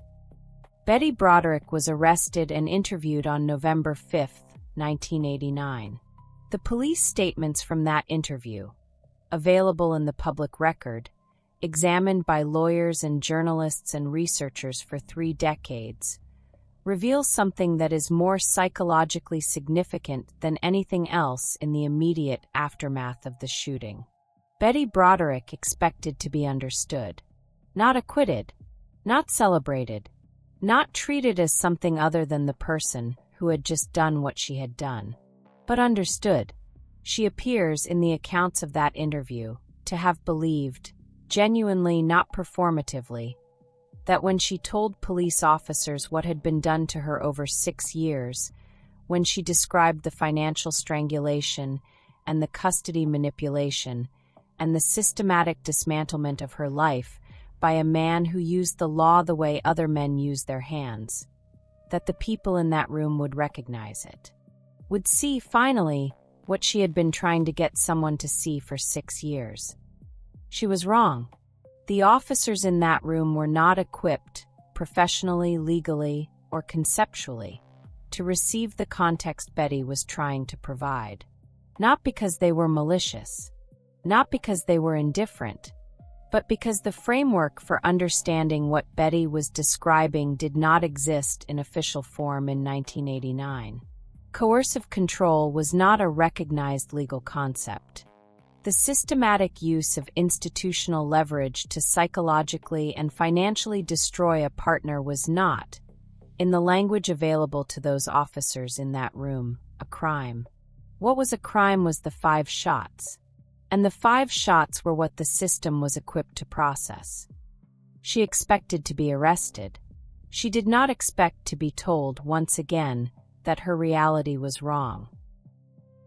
The trials, a system on trial. Betty Broderick was tried twice. The first trial, in 1990, ended in a hung jury. The jury, 11-1 in favor of conviction on first-degree murder, unable to reach unanimity, reflected the specific, irresolvable tension at the center of the case. Not whether Betty Broderick had shot Daniel Broderick and Linda Kolkena. That was never in question. But what, precisely, she had shot them with. Not the gun. The law has categories for the gun. The gun is simple. What the jury could not agree on was the 6 years. Whether 6 years of systematic destruction, financial strangulation, institutional gaslighting, procedural violence, and the deliberate engineering of Betty's psychological breakdown constituted something that the law recognized. Whether those 6 years changed what the 5 shots meant. The defense attempted to argue battered woman syndrome.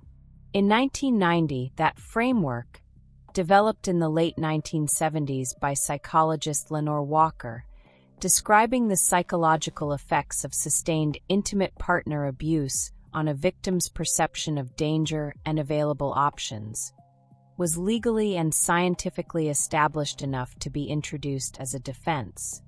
But battered woman syndrome, as a framework, was built primarily around physical violence. It described the psychology of a woman who had been hit, whose danger was visible in bruises and medical records and the specific, documentable evidence of physical harm. Betty Broderick had no bruises. Betty Broderick had canceled credit cards and voicemail exhibits, and a $22,500 settlement offer, and 4 years of procedural delay, and the specific, invisible harm of being dismantled by a man who used the law instead of his hands. And in 1990, that kind of harm, that sophisticated institutional procedural kind of harm, did not fit cleanly into the available legal frameworks. The first jury hung. The second trial, in 1991, produced a conviction. Second-degree murder on both counts. Sentenced to 32 years to life. The prosecution's argument was premeditation. That Betty Broderick had planned the shooting, had driven to the house with intent, had acted not from the explosive endpoint of accumulated trauma, but from deliberate, purposeful decision-making that the law recognizes as a specific category of culpability. The defense countered that premeditation, in the classical legal sense, requires a quality of calculation that was absent from Betty's actions. That what the prosecution was calling premeditation was actually the desperate, final act of a woman whose capacity for alternative responses had been systematically eliminated by 6 years of institutional destruction. The jury convicted. The courtroom became a battleground for a question the legal system had never been willing to ask. Can 6 years of systematic destruction constitute the kind of threat that makes lethal force comprehensible? The question that the legal system was not equipped to answer in 1991, and that it is still in many jurisdictions not fully equipped to answer today, is the question of coercive control as a form of lethal threat. Physical violence creates a specific, measurable danger. A person who has been physically assaulted, who lives in fear of physical assault, who understands from direct bodily experience that their partner is capable of causing them physical harm. That person's lethal response to that threat has a legal framework. Imperfect, contested, but present. A person who has been financially destroyed, institutionally isolated, psychologically dismantled, and systematically gaslit by a partner whose weapon was a Harvard Law degree and a personal relationship with the judiciary.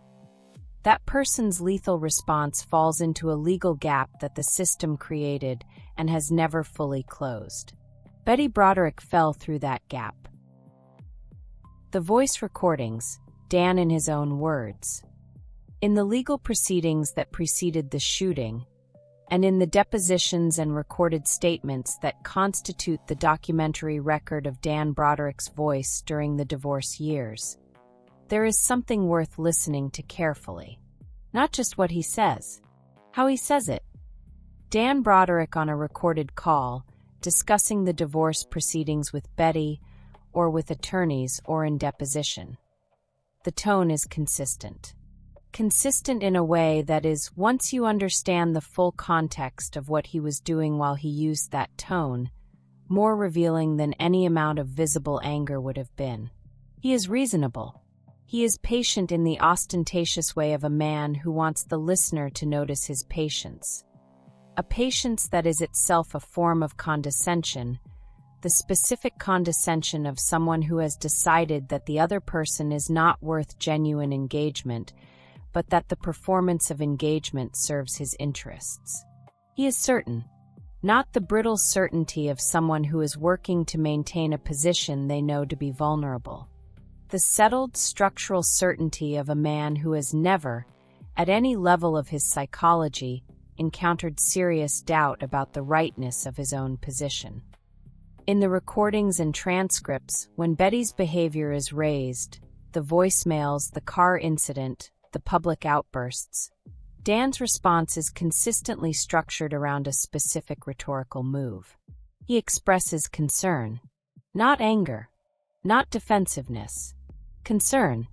The concern of a man who has, throughout this difficult situation, been trying to protect the children from the worst of what Betty's instability has produced. The concern of a man who wishes things were different and has done everything in his power to make them different, and has found, regrettably, that some people cannot be helped. The concern of a man who genuinely believes every word he is saying. This is the thing that the recordings reveal that no written account fully captures. He is not performing reasonableness. He is reasonable. Inside the psychological architecture he has constructed, the entitlement structure, the legitimacy shield, the narrative revision, the victimhood installation.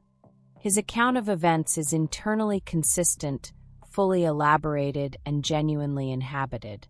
He is not a man who knows he is lying and is managing the presentation of his lie. He is a man who has revised the available facts into a story he experiences as the truth, and who is now reporting that truth with the full conviction of someone who has never seriously entertained an alternative version. Listen to his voice. Listen to how reasonable he sounds. That's not a man hiding something. That's a man whose psychological architecture has completely absorbed his own righteousness. He sounds reasonable because he genuinely believes he is reasonable. That's the most dangerous thing about him. The system's verdict on itself. Betty Broderick is serving 32 years to life at the California Institution for Women. She has been denied parole multiple times. At her parole hearings, she has been required to demonstrate remorse, to perform for a system that destroyed her and then convicted her for responding to that destruction, the specific emotional compliance that the system recognizes as rehabilitation. She has not always performed it in ways the parole board finds convincing, which is its own kind of data point. Here is the argument this documentary makes. Not the argument that Betty Broderick was innocent. She was not innocent. She entered a house where 2 people were sleeping and she fired 5 shots and 2 people died, and the full moral weight of those facts belongs to her. But the verdict of November 5, 1989, and the verdicts of the 1990 and 1991 trials are incomplete. They are incomplete because they processed the endpoint without processing the architecture. They convicted Betty Broderick for what she did at 5 a.m. on November 5, 1989, without ever fully accounting for what had been done to her in every hour of every day of the 6 years preceding that morning. Dan Broderick was convicted in that bedroom. He was exonerated in every courtroom that preceded it. Every judge who ruled in his favor, every motion that was granted, every continuance that was approved, every financial restriction that was upheld as reasonable asset management, every exhibit entered from Betty's voicemails without the corresponding exhibit of the architecture that produced them. Every institutional decision that processed Dan Broderick's behavior as appropriate and Betty Broderick's response to it as evidence of her instability. Those decisions, made by those institutions over 4 years, constitute a verdict. A verdict on Betty, rendered before she ever pulled the trigger. A woman pulled the trigger, but a system loaded the gun. We have spent 6 chapters examining Daniel Broderick III. His credentials, his mask, the years Betty paid for, the double life, the divorce as a weapon, and now this, the morning that ended it, and the system that made it possible. And we have arrived at a question that this documentary cannot answer. Not because the answer doesn't exist, but because the answer requires something that legal systems, by their nature, are not designed to provide. It requires the ability to hold 2 truths simultaneously. Betty Broderick committed an act that the law recognizes as homicide. The system that processed her marriage, her divorce, her financial destruction, her psychological dismantlement, and her escalating responses to all of it, that system created the conditions in which a woman with no remaining legal, financial, or institutional recourse concluded, at 5 a.m. on a Sunday morning, that she had run out of options. Both of those things are true, and a legal system that can only process one of them at a time will keep producing the same verdict. There is one more chapter. Not the shooting, not the trials, not Betty, who remains in prison, who has spent more than 3 decades inside a system that processed her endpoint without ever fully examining her architecture. The last chapter is about what Dan Broderick's case tells us about the cases we are not seeing. The women who did not pull a trigger. The women who absorbed what Betty absorbed and found, somehow, a way to keep absorbing it, and who are still, right now, in courtrooms across this country, watching a man in a well-pressed suit explain to a judge, in a reasonable voice, why they are the problem, what the system still cannot see, and what it will keep failing to see until we build it differently.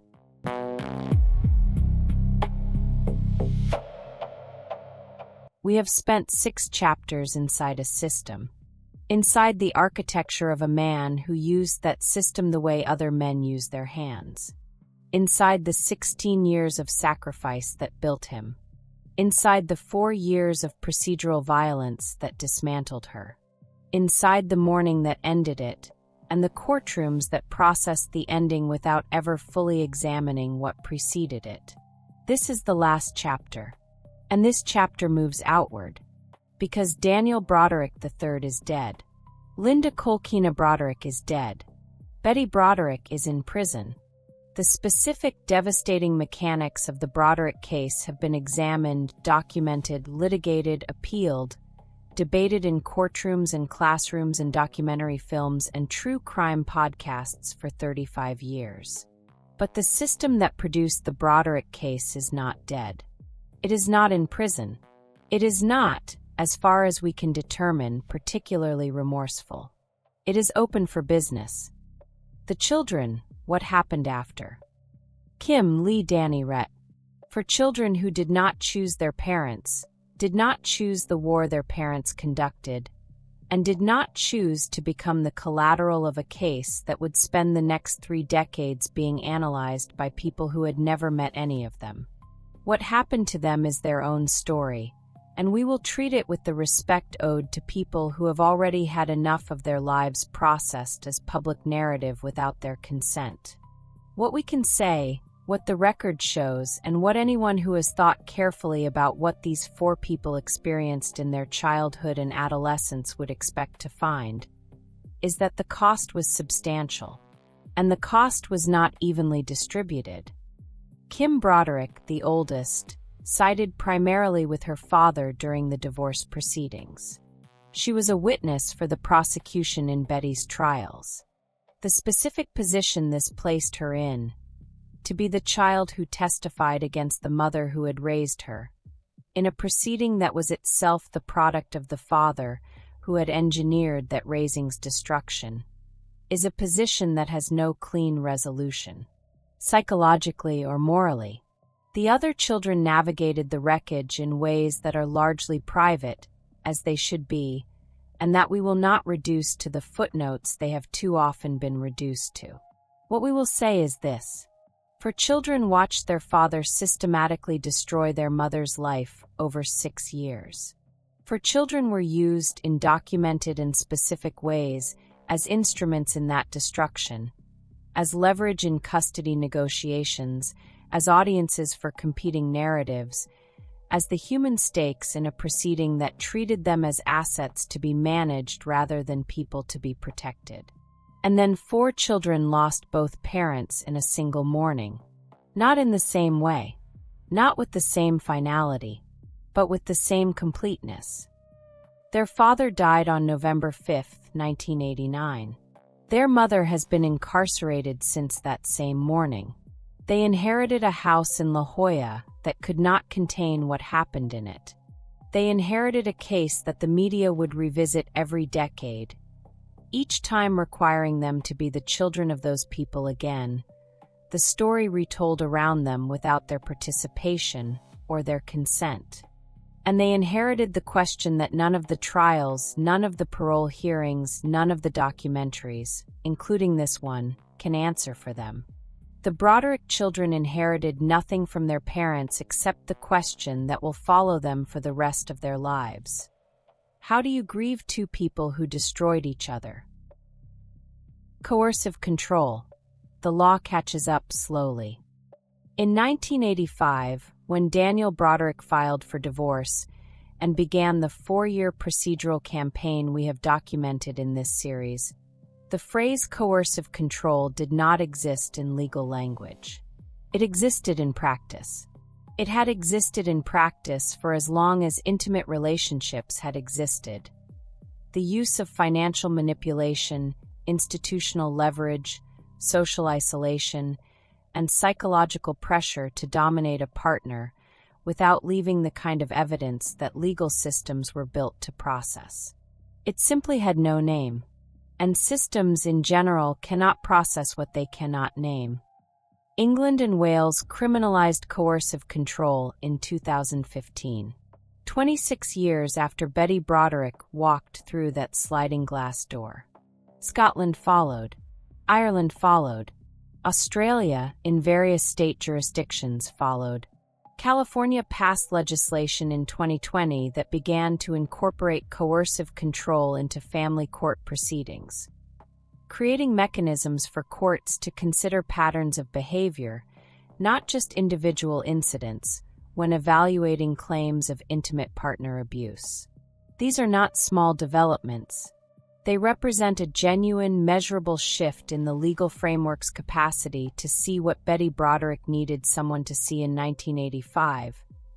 The architecture behind the behavior, the pattern beneath the incidents, the deliberate and systematic nature of what had been dismissed, for decades, as simply a difficult divorce. But here is what the legislation cannot fully address.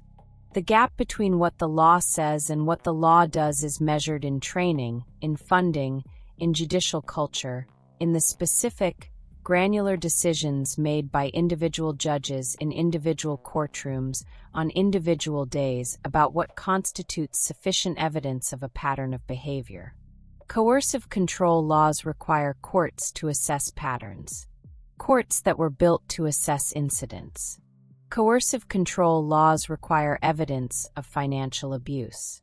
Financial abuse that is, by its nature, controlled by the person who committed it, who holds the bank records, who manages the accounts, who has, in cases like the Broderick case, the professional expertise to present financial control as financial management. Coercive control laws require someone to report. In cases where the reporting mechanism, the court itself, is the instrument of the abuse, reporting becomes a paradox. If Dan Broderick did today exactly what he did in 1985, would the system see it?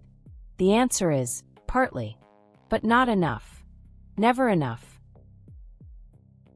The Dan Brodericks still practicing law. Here is the question that this documentary has been building toward. Not the historical question. The contemporary one. How many family court proceedings happening right now? Today, this week, in courtrooms across California and across this country and across every jurisdiction where the legal infrastructure of divorce exists, involve a Daniel Broderick.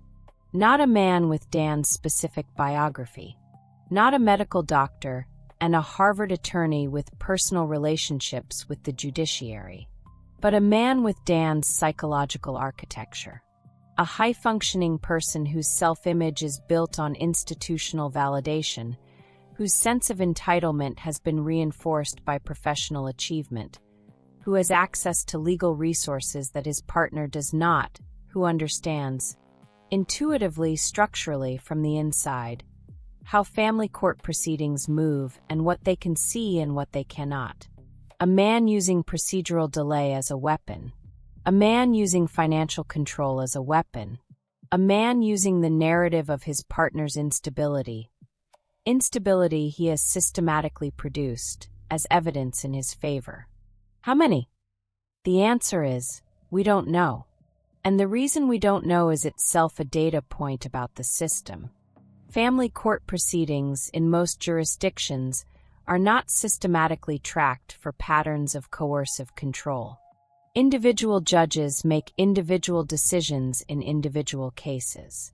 The outcomes are recorded: custody arrangements, settlement figures, support orders, but the patterns that produce those outcomes, the behavioral dynamics that determined who had power and who did not, who was believed and who was dismissed, whose narrative the court adopted and whose it set aside, those are not recorded.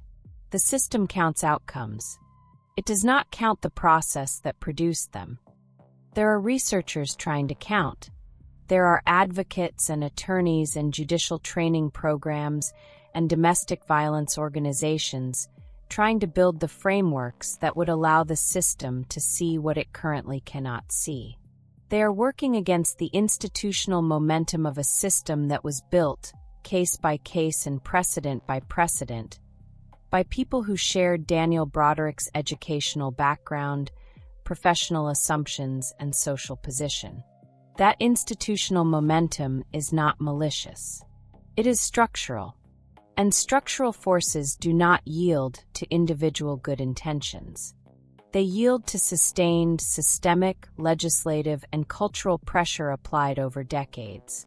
We are in the middle of that pressure now. We count the bodies. We don't count the people who were destroyed without a body being found. The psychological autopsy, final diagnosis. We have spent 7 chapters conducting a psychological autopsy of Daniel Thomas Broderick III. And in this final beat, we owe you the synthesis. Not a verdict, we are not a court, and he is not on trial here. But a clinical description.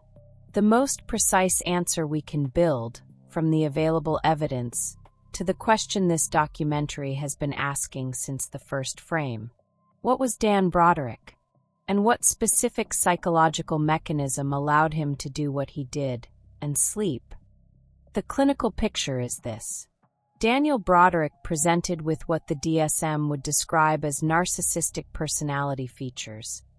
Not necessarily the full diagnostic criteria, which require clinical assessment that cannot be conducted posthumously with certainty, but the recognizable architecture of a person whose relationship with their own exceptionalism had become the organizing principle of their entire psychology. Specifically, a variant that researchers in the field have called high system entitlement narcissism. The standard narcissistic presentation involves an inflated self-image that requires constant external validation. Fragile, defended, prone to visible rage when the validation fails to arrive. High system entitlement narcissism is different.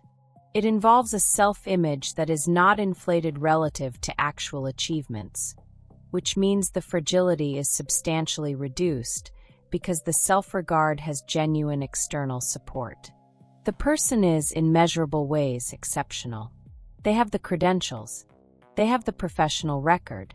They have the institutional relationships. The gap between self-perception and reality is small enough that it rarely generates the friction that makes narcissistic personality dynamics visible. The armor has no seams. The second component, what I would call a legitimacy shield. The cognitive architecture in which every harmful action is retrospectively processed through an institutional framework that converts it into reasonable behavior. Financial control becomes asset management. Procedural delay becomes due process. The systematic dismantlement of a partner's psychological stability becomes evidence of that partner's prior instability. The legitimacy shield does not require conscious deception. It is not a lie Dan told himself.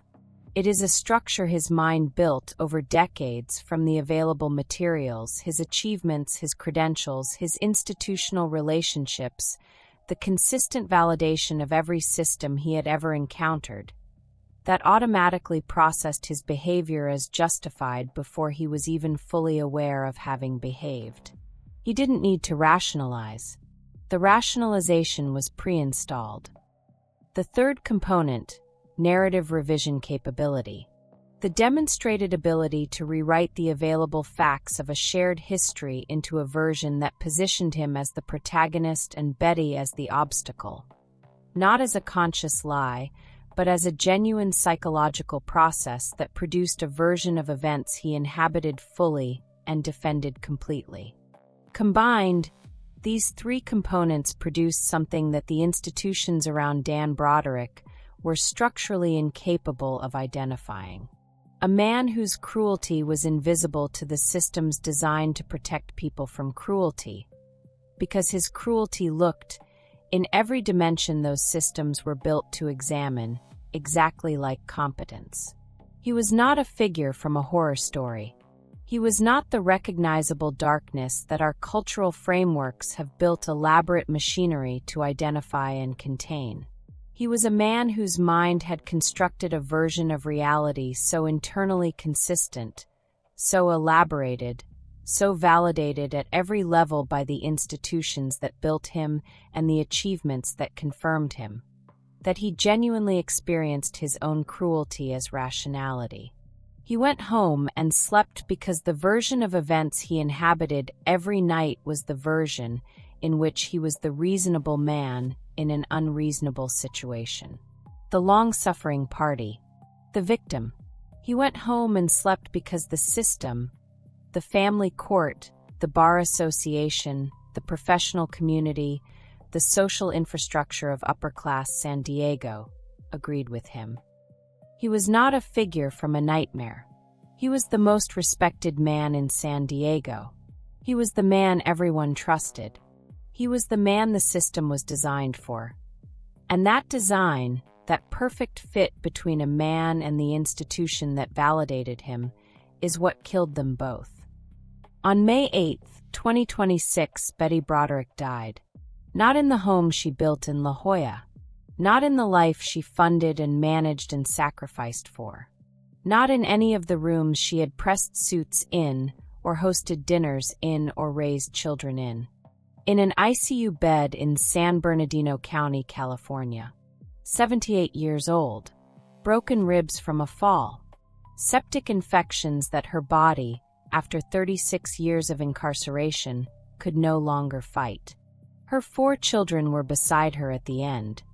The same 4 children who had spent their entire adult lives navigating the wreckage of what their parents had done to each other, and what the system had done to all of them. They were there. That matters. In the accounting of this case, which has so few entries on the side of grace, that matters. Betty Broderick died in custody. She had been denied parole multiple times. The system that processed her marriage, her divorce, her financial destruction, her psychological dismantlement, and her explosive response to all of it. That same system processed her final years as an ongoing sentence, requiring at each parole hearing the demonstration of remorse that the board found sufficient. She died before that demonstration was ever accepted as enough.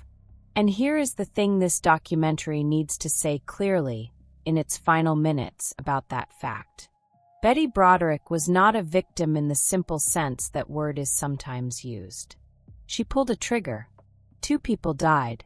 The full moral weight of those facts belongs to her and cannot be distributed elsewhere without dishonesty. But she was also a woman who entered a system that was not built to see what was being done to her, who exhausted every legal and financial and institutional resource available to her without relief, who broke in the specific, documented, traceable way that people break when the systems they trusted consistently tell them that their perception of reality is wrong. She died in the system that failed her. That is not a simple sentence. It is not an exoneration. It is simply the truth of what happened.